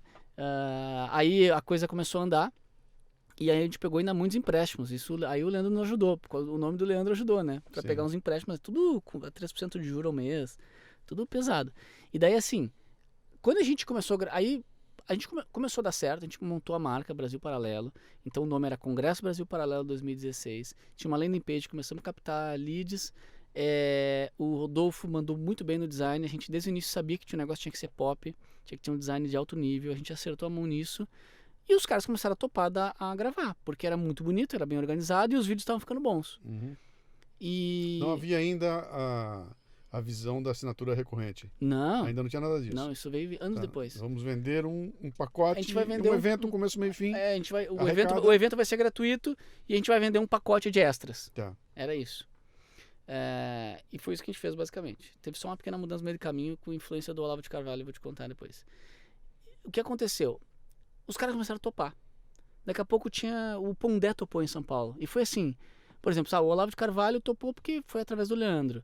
Acho que na época o Leandro também intermediou com o Rodrigo Constantino. Através do Marcel eu consegui também uns políticos. E a gente foi conseguindo, mas o Pondé foi louco. O Lucas ligou pro escritório do cara lá na faculdade, que ele dava aula, não lembro qual que era a faculdade. Falou com a secretária falou com ele na hora, tal, ele falou com ele, topou, fechou data. Ele desligou o telefone e falou, cara, fechamos com o Pondé. O Pondé vai participar do Congresso Brasil Paralelo. Uhum. Caralho, tá, mas quando que é? Em tal dia em São Paulo. Puta, como é que compra a passagem? Puta, não tem dinheiro. Puta, teu cartão de crédito fulano, no meu cartão já foi. Bom, o meu também. Puta, será que o do teu pai não? Pai? Começou aquela loucura. Tipo, cara, vamos ter que pegar um empréstimo. Acho que foi ali que a gente teve que pegar o primeiro empréstimo. Não lembro se foi o primeiro ou já foi o segundo. Aí começamos a pegar empréstimo e pagar esses custos. E daqui a pouco a gente estava com, sei lá, umas 30 e pouca entrevistas de, sei lá, 2, 3 horas de duração. Você olha para as entrevistas e fala, não tem congresso? A não ser que esse congresso dure um mês. Sim. Então a gente meio que... Só que ao mesmo tempo, pro marketing do negócio, era bom ter esse monte de gente. E a gente se vê diante de um problema. A gente não tem um evento, a gente não tem um bom evento, um bom produto, né? Puta, mas a gente que participou de todas as entrevistas, a gente olhava e dizia assim, tem uma coisa que o cara falou lá, que é boa, e tem uma outra coisa que o cara falou aqui, que também é muito boa, mas a palestra inteira do cara não é tão interessante, porque, enfim, muito tempo ali parado. Puta, e tem umas coisas que nenhum deles falou, que só a gente pra falar, porque é tipo quando a gente fazia aquela palestra lá, que a gente dava toda a costura dos temas e tal. Puta, daí foi que a gente se ligou e falou assim, cara, no fundo, a palestra lá, que deu início a tudo isso, é que tinha uma narrativa. E é isso que é legal, é isso que as pessoas gostam. Uhum. Você vê que muitas vezes acontece isso com o empreendedor. Alguma coisa é a que move no início, que gera percepção positiva, e no meio do caminho ele perde um pouco aquela ideia original, né? Uhum. E isso é a coisa mais perigosa que existe. E aí a gente teve a sorte de resgatar isso. E aí foi que o Felipe, na época, que ele tava nessa de vídeo, não sei o que e tal, ele pegou, a gente desenhou para ele, eu e o Thiago, o roteiro da palestra. Ele pegou uma partezinha ali, pegou uns trechos que tinham a ver com aquela parte, montou, fez uma locução no fone do iPhone, botou no Premiere ali, colou uma coisa na outra, pegou umas imagens de banco de imagem e ele criou uns 5 minutos de documentário. E mostrou. Só pra ter uma ideia, cara, a gente foi chamar de documentário acho que lá por 2017, 2018. Ainda a primeira a gente não tinha... Não é que a gente não tinha coragem de chamar de documentário, a gente realmente não considerava um documentário. Uhum. A gente considerava um vídeo. uma montagem de vídeo, nossa, né? E, cara, a gente falou assim, é assim que tem que ser. Vai ter que ser assim o evento, nós vamos ter que editar tudo isso. E qual que é a base de roteiro? A base é a palestra. Sim. E aí foi o primeiro esqueleto de filme nosso. Uma palestra que serviu de base para um roteiro, umas entrevistas coladas uma na outra, com preenchimento de banco de imagem, de locução, etc e tal. E a gente viu a nossa vocação de fazer documentário. Porque a gente começou a fazer o negócio e a gente, dominava aquele negócio. Tecnicamente era muito difícil pra gente, tanto que a primeira série, se você assistir lá, você vê que é bem inferior em termos de imagem e tudo mais. Sim, sim. Mas a concatenar conteúdo, a didática do negócio, o storytelling, tu viu que já tinha ali, né? E ali o Lucas já começou a pegar também a parte de roteiro, foi ali que ele despertou também para esse negócio. Depois ele emergiu nisso, né? Hoje a vida dele tá. Ali finalmente vocês encontraram, então. A gente começou a se encontrar. Qual é o produto, né? Qual é o produto que tinha que ser entregue ali? Tá. Onde entra o Ícaro de Carvalho? O Ícaro, nessa época, quando estava no negócio de congresso, a gente tinha um dos caras principais que fazia isso, que dava esses cursos sobre o congresso. A gente entrou em contato com ele e falou, cara, não quer nos ajudar aqui, assim e tal. E o cara meio que deu um snowball, assim e tal. E a gente falou, a gente precisava de um cara especialista em marketing digital para dar uma força. Sim. E na época o Ícaro também tava começando, ele tava também com o Novo Mercado já na época e tal. E aí a gente se inscreveu no Novo Mercado, viu umas aulas dele, entrou em contato com ele. E ele... Vocês não conheciam? Eu achei não. que tinha uma relação de amizade de alguém com alguém ali, não? Eu acho que o Leandro tinha conhecido ele de alguma forma em algum projeto. Uhum. E aí o Leandro acho que foi a ponte, o Leandro deu o contato dele, mas a gente não conhecia. Mas vocês chegaram lá, batendo na porta com um fornecedor. Exatamente. Eu quero um fornecedor. Exatamente. E daí, só que o Ícaro tinha esse alinhamento, ele pulsava com essa coisa também de política e tudo mais. E a gente se deu bem de cara, fizemos já ali logo uma amizade e tal, e ele topou participar. Então ele topou fazer consultoria, ele pegou um FII do projeto, a gente não tinha como pagar, né? Mas ele topou, ele achou que tinha potencial. E ele basicamente ficou lá, ele mora em Santos e a gente em Porto Alegre, né? A gente tinha um grupo do WhatsApp que ele ficava o dia inteiro mandando áudio e dando as dicas excelentes, ele deu todas as dicas e tudo mais. E muitos dos e-mails daquele esquema ali de lançamento, daquela forma de lançamento, muitos dos e-mails ele que escreveu. Sim. E ele deu muito da metodologia que a gente usou no lançamento. Ele deu muitos insights no meio do caminho que foram fundamentais. E ele participou do primeiro lançamento, assim, como quase que um sócio do projeto, um consultor de marketing, mas que pegou um FII também. Ele teve aí nessa cadeirinha. Tá? Então quem quiser, escute o Leadercast com o Ícaro de Carvalho, que complementa um pouco essa história. Ele conta um pouco da história lá. É um maluco. Também doido. tem o Leadercast com o Marcel Van Hatten, que também conta um pedaço da história. Então, faça uma maratona aí que dá pra saber a história toda lá, né? Mas aí vocês então... Aí entrou o Olavo de Carvalho. Isso, e aí? A gente apresenta pra ele primeiro a nossa ideia. Faz uma reunião por vídeo com ele. Fala, boa noite, professor e tal, né? Isso aqui é um pouco fruto da gente, né? Da gente ser seu aluno aí, das aulas e tal. Ver o que o senhor acha, né? Será que a gente tá certo aí a tese e tudo mais, né? Ele viu tudo e falou assim, olha, tá certo, né? É isso mesmo. E assim, o projeto de vocês é um projeto midiático. E tá certo, e é isso mesmo. Acho que vai dar certo com um projeto midiático, porque não tem quem atenda essa demanda hoje na sociedade. E vocês acho que vão dar certo por causa disso, tal. Mas tem uma coisa que eu acho que não está prevista aí, que eu acho que vocês têm que fazer, que é vocês vão falar com muita gente e essas pessoas elas querem mudar o Brasil. Se vocês não criarem um senso de comunidade, não criarem um cadastro, não unirem essas pessoas, vocês vão estar deixando de fazer uma coisa que é muito importante e que é o que a gente precisa. As pessoas precisam estar unidas, precisa ter um senso aí de... E a gente falou assim, putz, faz muito sentido. Faz muito sentido. Tá, beleza. Aí marcamos uma entrevista com ele. Acho que um mês depois eu tava lá nos Estados Unidos para entrevistar ele. Gravar a entrevista dele e tal. Foi muito, muito querido, nos recebeu lá, muito simpático. Ele é totalmente diferente desse cara que fica brigando e tal, né? Atenção, quem não ouviu ainda, ouça o Leadercast com o Olavo de Carvalho. Eu fui pra lá e fiz um. Nossa. Ele te recebeu bem também lá. Ficou fumando lá e. Figuraça, cara. Figuraça. Foi assim, inacreditável, cara. Inacreditável. É inacreditável. E é isso que me deixa. Mágico, é mágico. É isso que me deixa assim.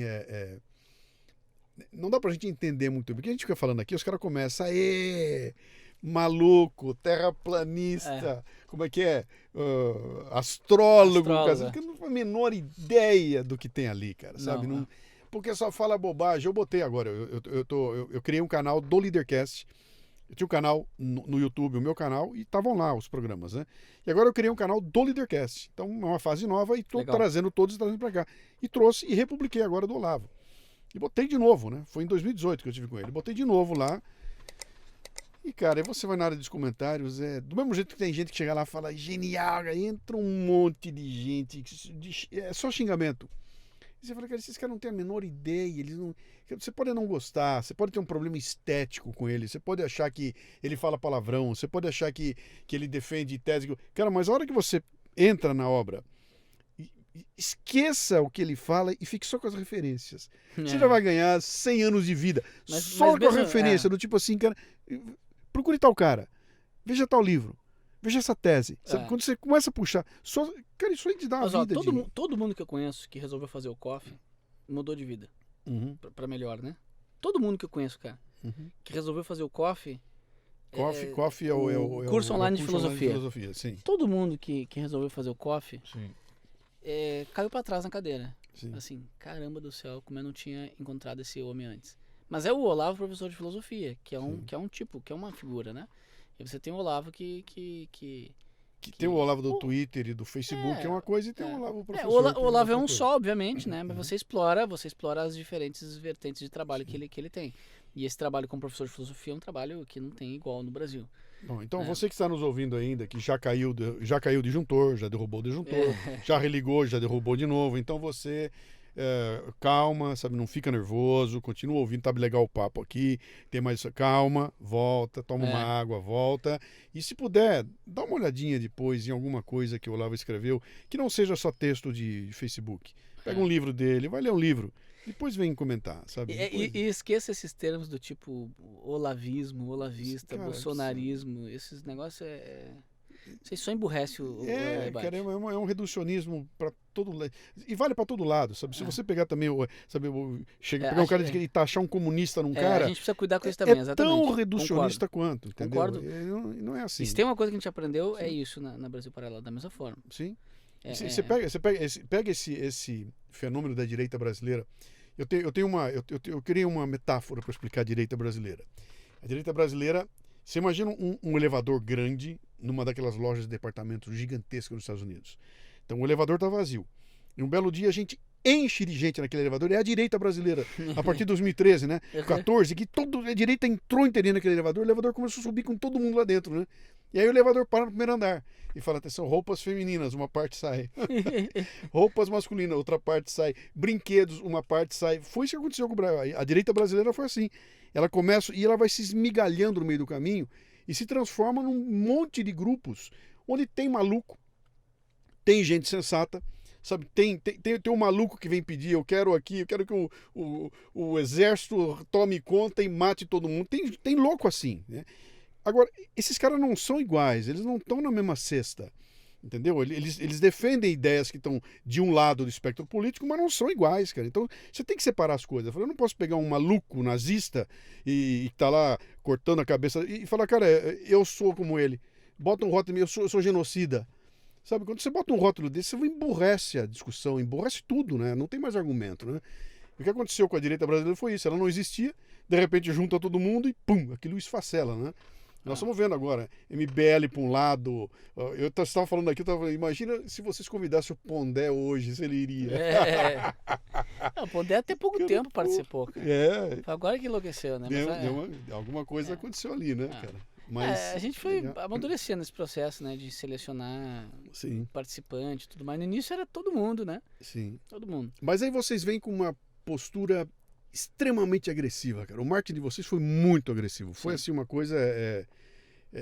cara, mais chato que vocês, só aquele barbudinho lá da Empíricos? Da Empíricos, cara. Só o barbudinho da Empíricos que era mais... Porque você entrava no YouTube, era, cara, toda hora vinha o cara... E vocês entraram sem medo, né, cara? Vocês entraram com... E bateram o filme lá, que ali estava claro que tinha uma intenção que era tipo assim, um vai ou racha, né? Ou a gente bota aqui E é isso 100 mesmo. mil assinantes ou o negócio não tem como rodar, né? E é isso mesmo. Então, mas deixa eu voltar naquela reunião estratégica, quando vocês sentaram ali para conversar. Como é que vocês chegam nesse modelo de marketing extremamente agressivo? É o momento em que fica claro que a assinatura recorrente é o caminho e que para isso vocês teriam que ter muita gente chegando? Como é que foi? Como é que essa coisa foi? Foi o Ícaro que deu a dica? Não, como é que foi? Isso veio bem depois da assinatura, né? Porque no início a gente não sabia o que ia ser.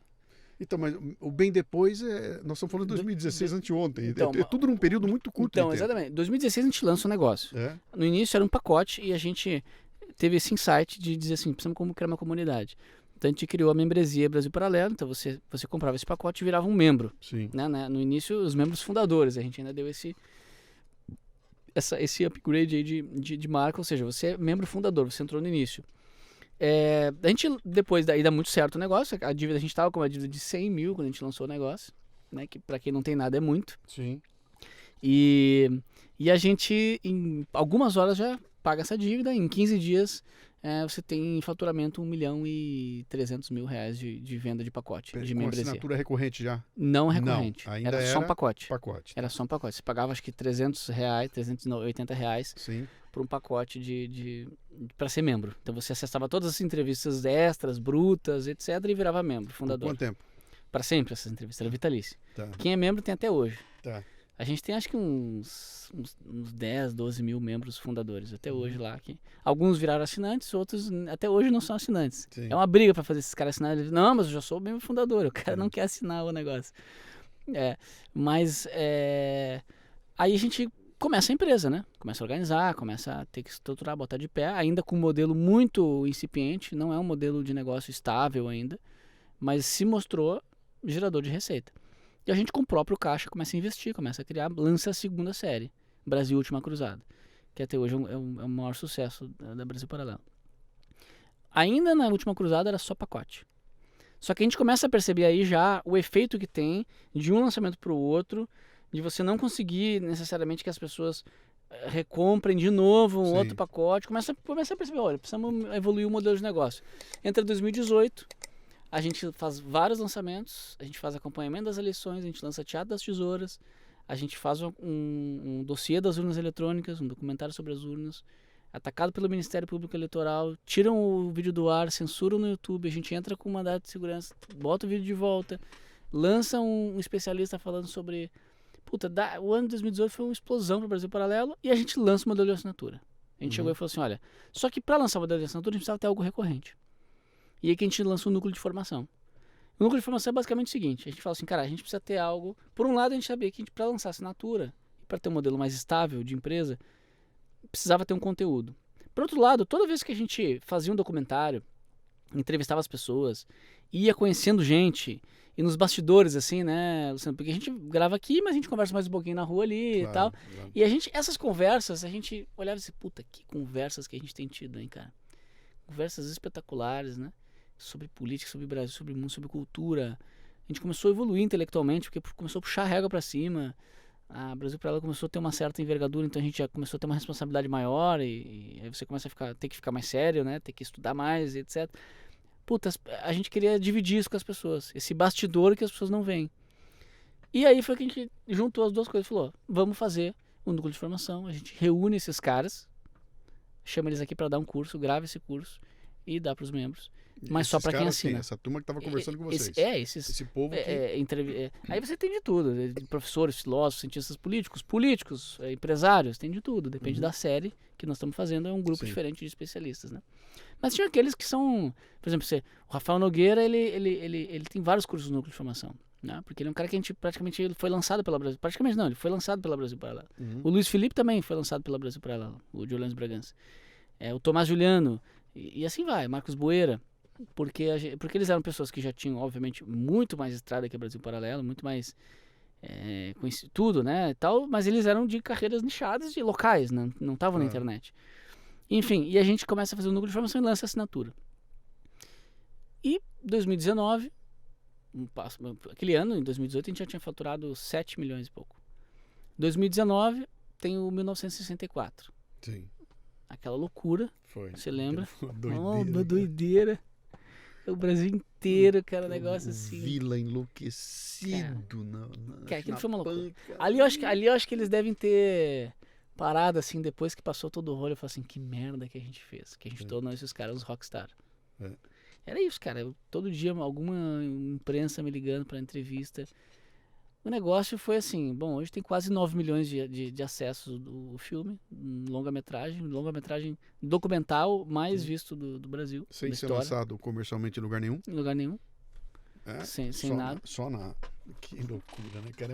É, É aquilo que a gente conversou um pouquinho antes, que eu estava te falando do timing para as coisas acontecerem, timing. né? Cara, é o timing exato. A coisa acontece no momento exato, quando a tecnologia está à tua disposição e você entra lá e de repente descobre que tem um canal. Então hoje, você vê, tem gente aí com canal no YouTube que tem mais audiência do que programa de rádio e televisão exato. conhecido. Quer dizer, chegamos num ponto aí em que, cara, o indivíduo já pode fazer No ano passado, diferença, Luciano, 2020, foram mais de 11 milhões de espectadores únicos Que loucura. que Cara. assistiram ao Brasil Paralelo, em média, Uhum. mais de 4 vídeos. É um canal, cara. É um canal. Mas então aí, em 2018, com aquela barulheira toda, vocês começam a incomodar. Ah, Porque até então, os moleques, os fraldinhas lá do Aham. Porto Alegre, exato. falando bobagem, um monte de exatamente. mentira, Exatamente. com um monte de gente obscura que ninguém sabe quem é, com aquelas Sim, puta história. sim. Já se viu vir querer contar que a história não foi como o professor disse aqui. Eu me lembro que teve até uma discussão muito grande, né? Cadê o diploma desses caras? É. Que são eles? Porque nós temos, vocês não têm. Sim. Isso não é contar história, isso é uma especulação. E aí vocês começaram a incomodar. E porque até então, eu dou um peteleco e esses moleques desaparecem. E os moleques começam a crescer, começam a ganhar força, né? E aí o outro lado repara que vocês estavam começando a representar um perigo, né? E aí começam as tentativas de boicote, de cancelamento e boicote, né? Então, a primeira tentativa é fazer o que fazem Colava até hoje, que é ridicularizar, né? É o ridículo, né? Esse cara é ridículo, esse cara não sabe o que tá falando, é um bobo, é um velho... E aquilo não colou, porque vocês continuavam aumentando a quantidade de gente, né? A segunda tentativa foi dizer que vocês eram bancados por um dinheiro obscuro que vinha, sei lá de onde, vinha do exterior, um dinheiro que vinha e chegava até vocês, né? E aí foram revelaram que vocês gastaram, quanto foi? 400 mil de mídia, 4 milhões de mídia, num mês, uma coisa assim, onde não tem dinheiro que pague isso, essa grana só pode vir de fora, etc e tal, né? Vocês esperavam por uma reação desse tipo? Como é que vocês responderam a ela? Eu me lembro que vocês fizeram uma vez um programa inteirinho só para responder uma reportagem da Folha de São Paulo, não foi isso? Foi. Uma coisa assim, né?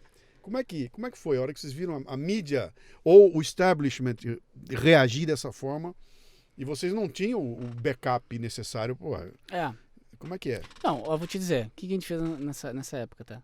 A gente entendeu como uma oportunidade. Que oportunidade? Tem um fator aí que é interessante se eu pensar, que é o seguinte. Por que tu considera, né, uma iniciativa, né, uma empresa, não uma empresa, considera um movimento político, um blog bolsonarista, etc e tal? Porque você vê ela pequena, você vê ela com pouca importância, você vê ela desorganizada e tudo mais. Quando surge a notícia de a Brasil Paralelo é a empresa que mais investe em Facebook do Brasil, uma das, né? Mas ali naquele recorte que eles fizeram era mais, porque eles estavam vendo empresas que, de uma certa forma, estavam falando sobre assuntos de política ou de notícias. Sim. E tudo mais, e a gente era que mais investia nesse espectro. Nesse momento, tem dois caminhos. Outro tenta fugir disso, tenta ficar respondendo e tal. Outro fala assim, é isso mesmo. E é por isso que vocês têm que entender que eu sou uma empresa. Uhum. Eu gero tantos empregos. E vocês estão aí há tempos achando que o quê? A gente é o quê? Né? Uma bagunça? Não, isso aqui é uma empresa. Né? E é um negócio sério. E foi a postura, foi o que a gente adotou a partir daí. A partir daí, a gente começou a colocar nas nossas propagandas toda uma narrativa própria, institucional, de crescimento. Sim. Porque, por acaso, também por sorte, a gente no início daquele ano, 2020, nós quase quebramos. No início de 2020? 2020. A gente veio para São Paulo em 2019, depois do 64. Sim. A gente estava crescendo, só que não foi bom o ano pra gente, 2019. A gente não administrou bem, a empresa não foi bem, começou a pandemia, o negócio começou a encrespar. A gente daí, puta, fizemos uma loucura. Lançamos um plano patriota de R$10 para dar uma mexida no mercado. Sim. Lançamos uma propaganda bem agressiva, dizendo para as pessoas que a gente precisava de ajuda. Quer dizer, é um marketing totalmente diferenciado, né? Muito transparente. O negócio bombou. E aí a gente começou a falar, inclusive, antes mesmo de sair essa matéria, a gente já tinha feito uma primeira propaganda dizendo que a empresa tinha dado uma guinada e que nós estávamos muito bem e que agora a gente precisava continuar crescendo para ir para as cabeças. Quando os caras lançam isso, a gente fala assim, viu pessoal, é isso mesmo, a gente está bombando e a gente precisa bombar mais, né? A gente ainda, apesar de estar indo bem, a gente é muito pequeno ainda se a gente comparar com o Globo e outras grandes empresas de mídia, né? E a galera começa a comprar isso, começa a ver esse profissionalismo. Sim. A gente começa a fortalecer melhor também o corpo, né, de funcionários. A gente estrutura um RH na empresa. A gente contratou agora uma auditoria externa da Ernst Young. A gente contratou um projeto da Grant Thornton para compliance interno. A gente vai ter um compliance para tudo lá dentro. Programa anticorrupção, canal de denúncia, etc e tal. A Brasileira é super transparente com tudo. A gente sempre foi muito profissional. A gente veio profissionalizando de lá para cá na medida que foi crescendo. Até porque, cara, tem um povo em volta de vocês aí muito interessado, em derrubar a estrutura. Cara, e vão botar agentes lá dentro e vão fazer de tudo. A gente tem, todo dia 5 tem um balanço contábil limpinho, zeradinho. A gente tem o DRE publicado. Cara, a empresa está virando SA com o selo da Ernst Young em breve saindo, já está quase, ia ser esse mês passado e deu uma atrasada aí, porque a gente não conseguiu todos os documentos da contabilidade e tal, mas assim, é uma transparência tremenda, a gente sempre foi muito sério, a gente não foi uma empresa onde a gente, na medida que ela foi crescendo, a gente foi fazendo distribuição de lucro e enriquecendo na pessoa física, não, a gente aposta lá no futuro, né? A gente reinveste tudo, a gente investe totalmente no crescimento. Né? Hoje a empresa, no ano passado, a empresa já fechou 30 milhões de faturamento, com 40% de EBITDA, uma geração de caixa lá em cima, com reinvestimento todo próprio, sem nenhuma rodada de investimento. E basicamente com assinatura recorrente. Com assinatura recorrente. Quer dizer, basicamente não. É com 100%. assinatura. 100% de assinatura 100% recorrente. de assinatura recorrente. Quantos assinantes vocês têm hoje? 200 mil. Cara, é um número impressionante, cara. Ele é impressionante porque você não derruba um número desse. Não. Entendeu? Você não pode. Não são três patrocinadores que se o vamos cancelar, o Sleeping Giants derruba um, você perdeu 33%. Não, cara, com 200 mil sai 10, entram 20. Exato, entendeu? Esse é o grande lance. E aí é que está a responsabilidade de quem está ouvindo. Você que está ouvindo a gente aqui, cara, essa responsabilidade é das pessoas que ouvem, é de quem ouve, que fala, cara, eu estou ouvindo algo que vale a pena, eu vou trabalhar para sustentar isso aí. Exatamente. Em vez de eu não vou dar meu dinheiro para uma grande rede de televisão, para uma grande rede de comunicação, pega esses R$350 que você gasta assinando a NET todo mês, pica em 10 parcelas de 35 e ajuda 10 caras que você gosta e que estão trabalhando aí, que estão fazendo, porque é essa junção que vai dar independência. E aí você não tem que estar pendurado em ninguém, né, cara? Ninguém. Você não precisa pagar pau para ninguém, você não tem ingerência política. Exatamente. Vai ter se a tua ideologia resolver entrar no sistema. O dia que você virar uma Big Tech, eu não sei o que vai acontecer. É capaz de ficar maluco que nem os outros lá, né? Como é que é? A balança gira, né? Ela dá uma girada no meio do caminho lá, né? Vamos partir para o nosso finalmente aqui. Agora eu queria uma opinião tua aí. Você estava ativamente dentro desse barco, dessa... Puta, eu odeio ficar usando esse nome de direita, tudo, mas vamos lá, que assim é fácil da pessoa entender.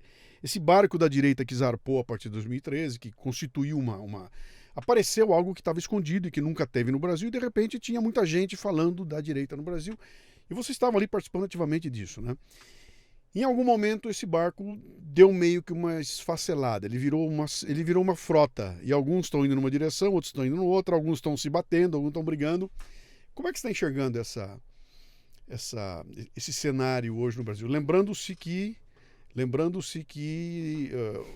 como é que é, o Xerxes tá com a armada dele vindo de novo, cara. Ele nunca desmontou, ele só estava refazendo, né? Como é que você enxerga isso? Vocês falam a respeito disso, vocês comentam sobre essa dificuldade. A tese é a seguinte: junte dois caras de direita, bote os dois para conversar, em meia hora eles estão brigando. Sai no pau os dois com o outro.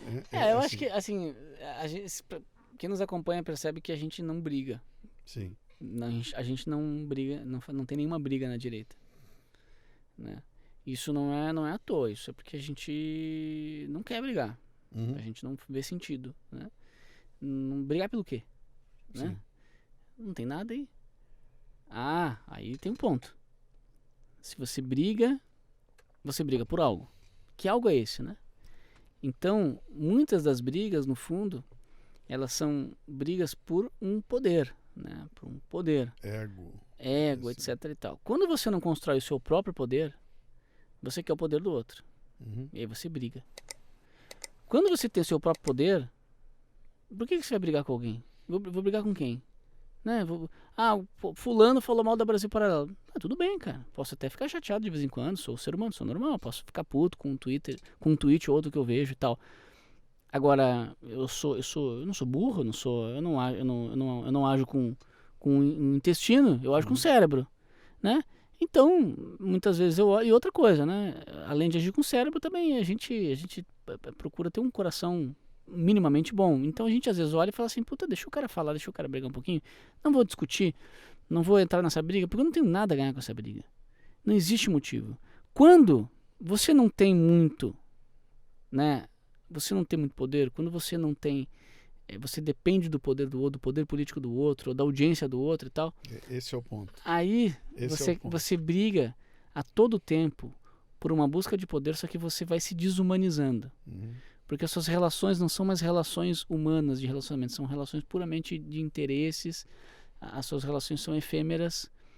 Você tá aqui agora, tá eu e tu aqui, Luciano, amanhã depois você fala uma coisa, eu brigo contigo na internet, o negócio virou assim, o negócio é também infantil, entendeu?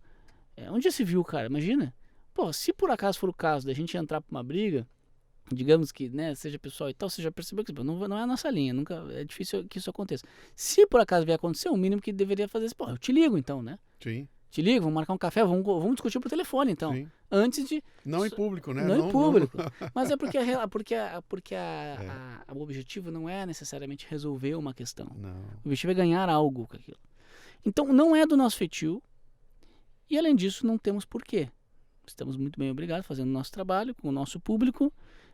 Não temos nenhum interesse político, é uma empresa de mídia. Né, uma empresa de mídia que não tem uma concessão estatal do governo, que não tem um financiamento público de um banco estatal, que não tem uma lei Rouanet, que não tem nenhuma relação com o governo, nenhum pingo de centavo de nenhum tipo de estado de governo, nem nenhum tipo de patrocinador, ou seja, não temos nenhum interesse no que acontece em Brasília do ponto de vista de poder.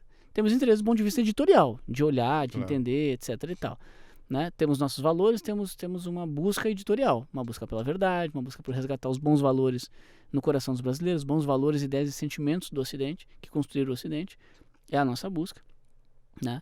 E é com isso que a gente está comprometido. E quem é que nos regula? De quem a gente depende de quem? Desses 200 mil caras. Né? Então, então o que a gente precisa fazer é agradar esses 200 mil caras. Como que a gente agrada eles? Fazendo aquilo que a gente prometeu para eles que a gente ia fazer, né, desde o início. Então, não é fácil você criar esse sistema de coerência, mas depois que você cria, é muito bom, Luciano. É muito bom, cara. Vocês descobriram, definiram os valores e calcaram o negócio de vocês esses valores. Deu muito trabalho. E não estão dispostos a ficar negociando esses valores, né? Exato, não estamos dispostos. Esse é o ponto. Não estamos dispostos, mas é mais... Não estamos dispostos e nem temos porquê. Sim. Né? O cara chega hoje assim, oferece, sei lá, isso, aquilo, etc. Mas a gente está com a vida muito boa. Muito trabalho, muita felicidade no que a gente faz, muita realização de propósito, uma puta demanda artística que pra gente é fantástico, porque a gente sempre sonhou fazer. Né? Fazer filme é um negócio que te envolve de uma forma... Dá muito trabalho, obviamente, não é um trabalhinho assim confortável, dá muito trabalho fazer um filme, mas te realiza de uma forma muito intensa. Então, assim, a gente tá muito feliz fazendo o que a gente faz. Por que eu vou brigar com fulano Beltrano? Sim. E geralmente também, de uma certa forma, assim, alguns tentam nos atingir se você não consegue bater você no argumento, eles vão bater, vão cortar a tua fonte de financiamento, vão cortar a plataforma, vão cortar a tua plataforma de acesso. Eles vão... A gente deu certinho o time, a gente montou um time de tecnologia. Então, isso que eu ia perguntar. Era a próxima pergunta agora pra gente caminhar definitivamente pro final, era essa. Mas só pra completar ali das brigas políticas, sim, dizer que assim, eu tô falei um pouco de mim e tal, falei um pouco da Brasil Paralelo, né, da nossa posição. Mas assim, acho que enquanto nós não tivermos players, seja políticos, midiáticos, seja só influenciadores, intelectuais, etc., enquanto não tiver players que tenham estabilidade, que tenham um próprio propósito, um papel definido do que fazem, né, uma independência e tal, nós vamos ter sempre essas briguinhas. Sim. Sempre essas briguinhas. Né? Então a gente não tem, o que demonstra hoje é que a gente é muito imaturo. Não temos instituições, não temos players no cenário. O Brasil é um adolescente. É adolescente. Adolescente tem que tomar umas palmadas de vez em quando, não se acerta. Última pergunta, vai. Como é que vocês estão se blindando para esses sustos aí que as Big Techs, e nem tão bigs, né, cara? O Hotmart deu um susto em vocês e bravo um tempo atrás, né? No momento em que ele tira a tua plataforma e quando o pessoal fala, muda de plataforma, não, pera um pouquinho, não é assim, não é muda de plataforma. Como é que você leva os 10 mil assinantes de uma plataforma? Como é que você muda uma fintech? É muito complicado, né? Isso quando você tem um YouTube que fala, tirei seu canal do ar, né? Como é que vocês estão se blindando? Ou estão pensando em se blindar para isso? Bom, a Hotmart quebrou o contrato conosco, né? Então eles ficaram numa passividade de um processo judicial, inclusive. Por conta disso, fizeram bem direitinho toda a transição. Claro, a gente seguiu todos os protocolos, LGPD, etc e tal. Uma puta trabalheira. Se eu não tivesse uma equipe de tecnologia já formada, com CTO, etc e tal, eu não sei como é que eu faria. Sim. Né? Então, a sorte nossa foi essa, e a deles também, porque senão nós ia pra briga. Tá engavetado, meus advogados de vez em quando me cobram. Tá aí, né?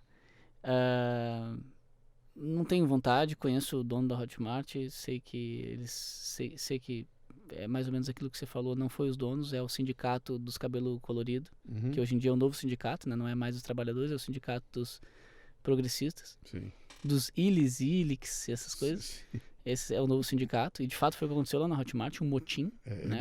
Eu chamo dos progressistas com C cedilha. Com C cedilha. Progressista com C cedilha. Com C cedilha. Então, o que aconteceu?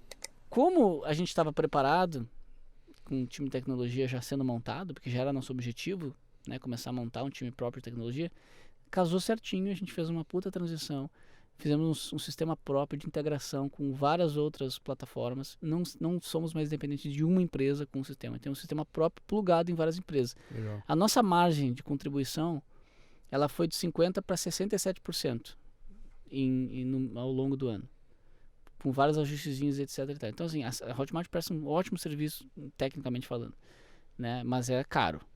Para quem cresce muito, a Hotmart é muito cara. E a gente teve um puta upgrade aí também de margem de contribuição, margem de lucro. Interessante isso, cara. Muito bom. Depois eu até posso te recomendar mais ou menos como é que foi o sistema que a gente fez. Você precisa de um time fazendo, mas também não é um bicho de 7 cabeças. Tendo alguém que já fez, pode dar os caminhos. É bem mais barato fazer do jeito que a gente está fazendo. Então teve esse benefício também. Ficou muito claro para todo mundo a sacanagem da Hotmart, e a justiça é aquela coisa, né? Também é um problema. Mesmo que você tenha razão, é um problema você entrar na justiça. Eu te falei, vocês me deram um trabalhão, viu, cara? Porque assim que saiu aquela notícia toda, eu tirei tudo meu. Mas você fez bem. Tirei tudo da Hotmart, cara. Eu tirei, não dá pra... Quem não sabe do que nós estamos falando, tá? A Hotmart recebeu uma pressão e foi para o Brasil Paralelo e falou, não vou mais... Não quero mais vocês na nossa plataforma porque o conteúdo de vocês é um conteúdo político e blá blá blá. E aqui a gente não aceita conteúdo político e tudo isso. Só que todo o conteúdo da esquerda tá lá. Tá lá, Eles foram para cima dos caras que tinham conteúdo mais para a direita e tiraram os caras, né? E aí foi muito feio isso. Não, foi feio. A gente acabou dando bem. E assim, hoje nós temos um time de tecnologia, né? Hoje existe já o aplicativo da Brasil Paralelo, a plataforma. Tá saindo aplicativo de TV já em breve. É um time nível A de tecnologia. Não é fácil montar um time desses, mas a gente teve sorte até aqui.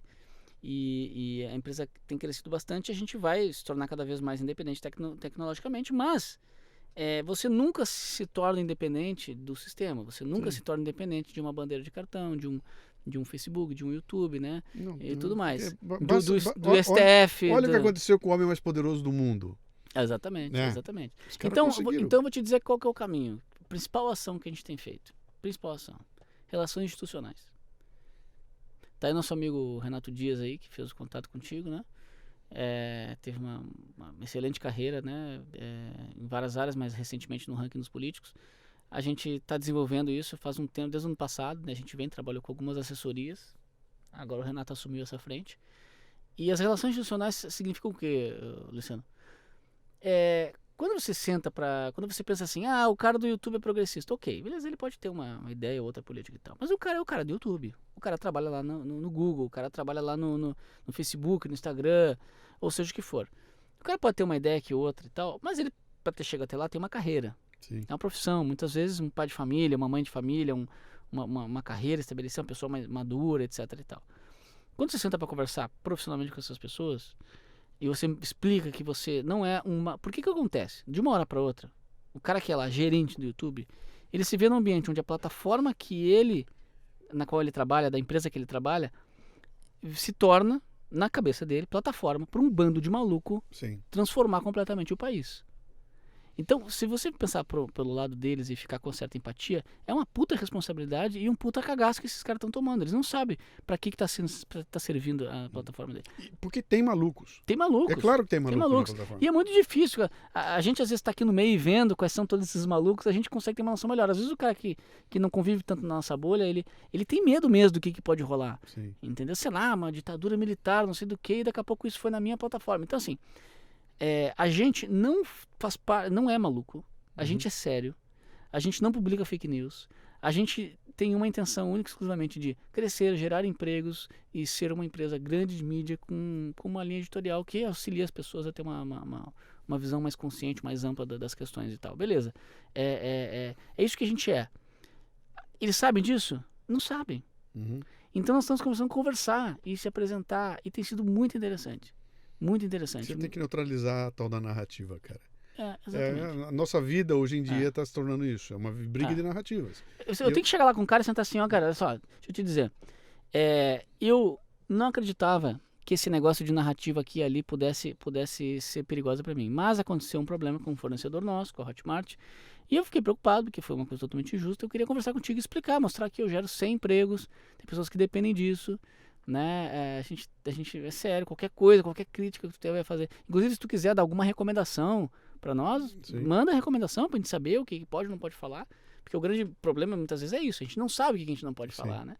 E é claro que nessa conversa, se o cara chegar para mim e dizer que eu não posso falar bem de um político ou mal do político, ele não vai fazer isso, porque não é sério fazer isso, né? E isso as pessoas também em geral, que a gente muitas vezes como consumidor na internet, às vezes acaba tendo percepções aguçadas, do tipo, dá um problema lá de internet, cai o documentário do ar, as pessoas acham que é censura na hora, né? Às vezes é só um problema técnico, né, Luciano? Pois é. Então tem muito isso também. Então, a gente está num trabalho de tentar desmistificar, tanto para eles, quanto para nós também. A gente desmistificar, sentar lá e dizer, porra, Google é uma das maiores empresas do mundo. Eu sempre digo lá para os nossos funcionários, também para os nossos membros, que às vezes os membros ficam inflamando, né?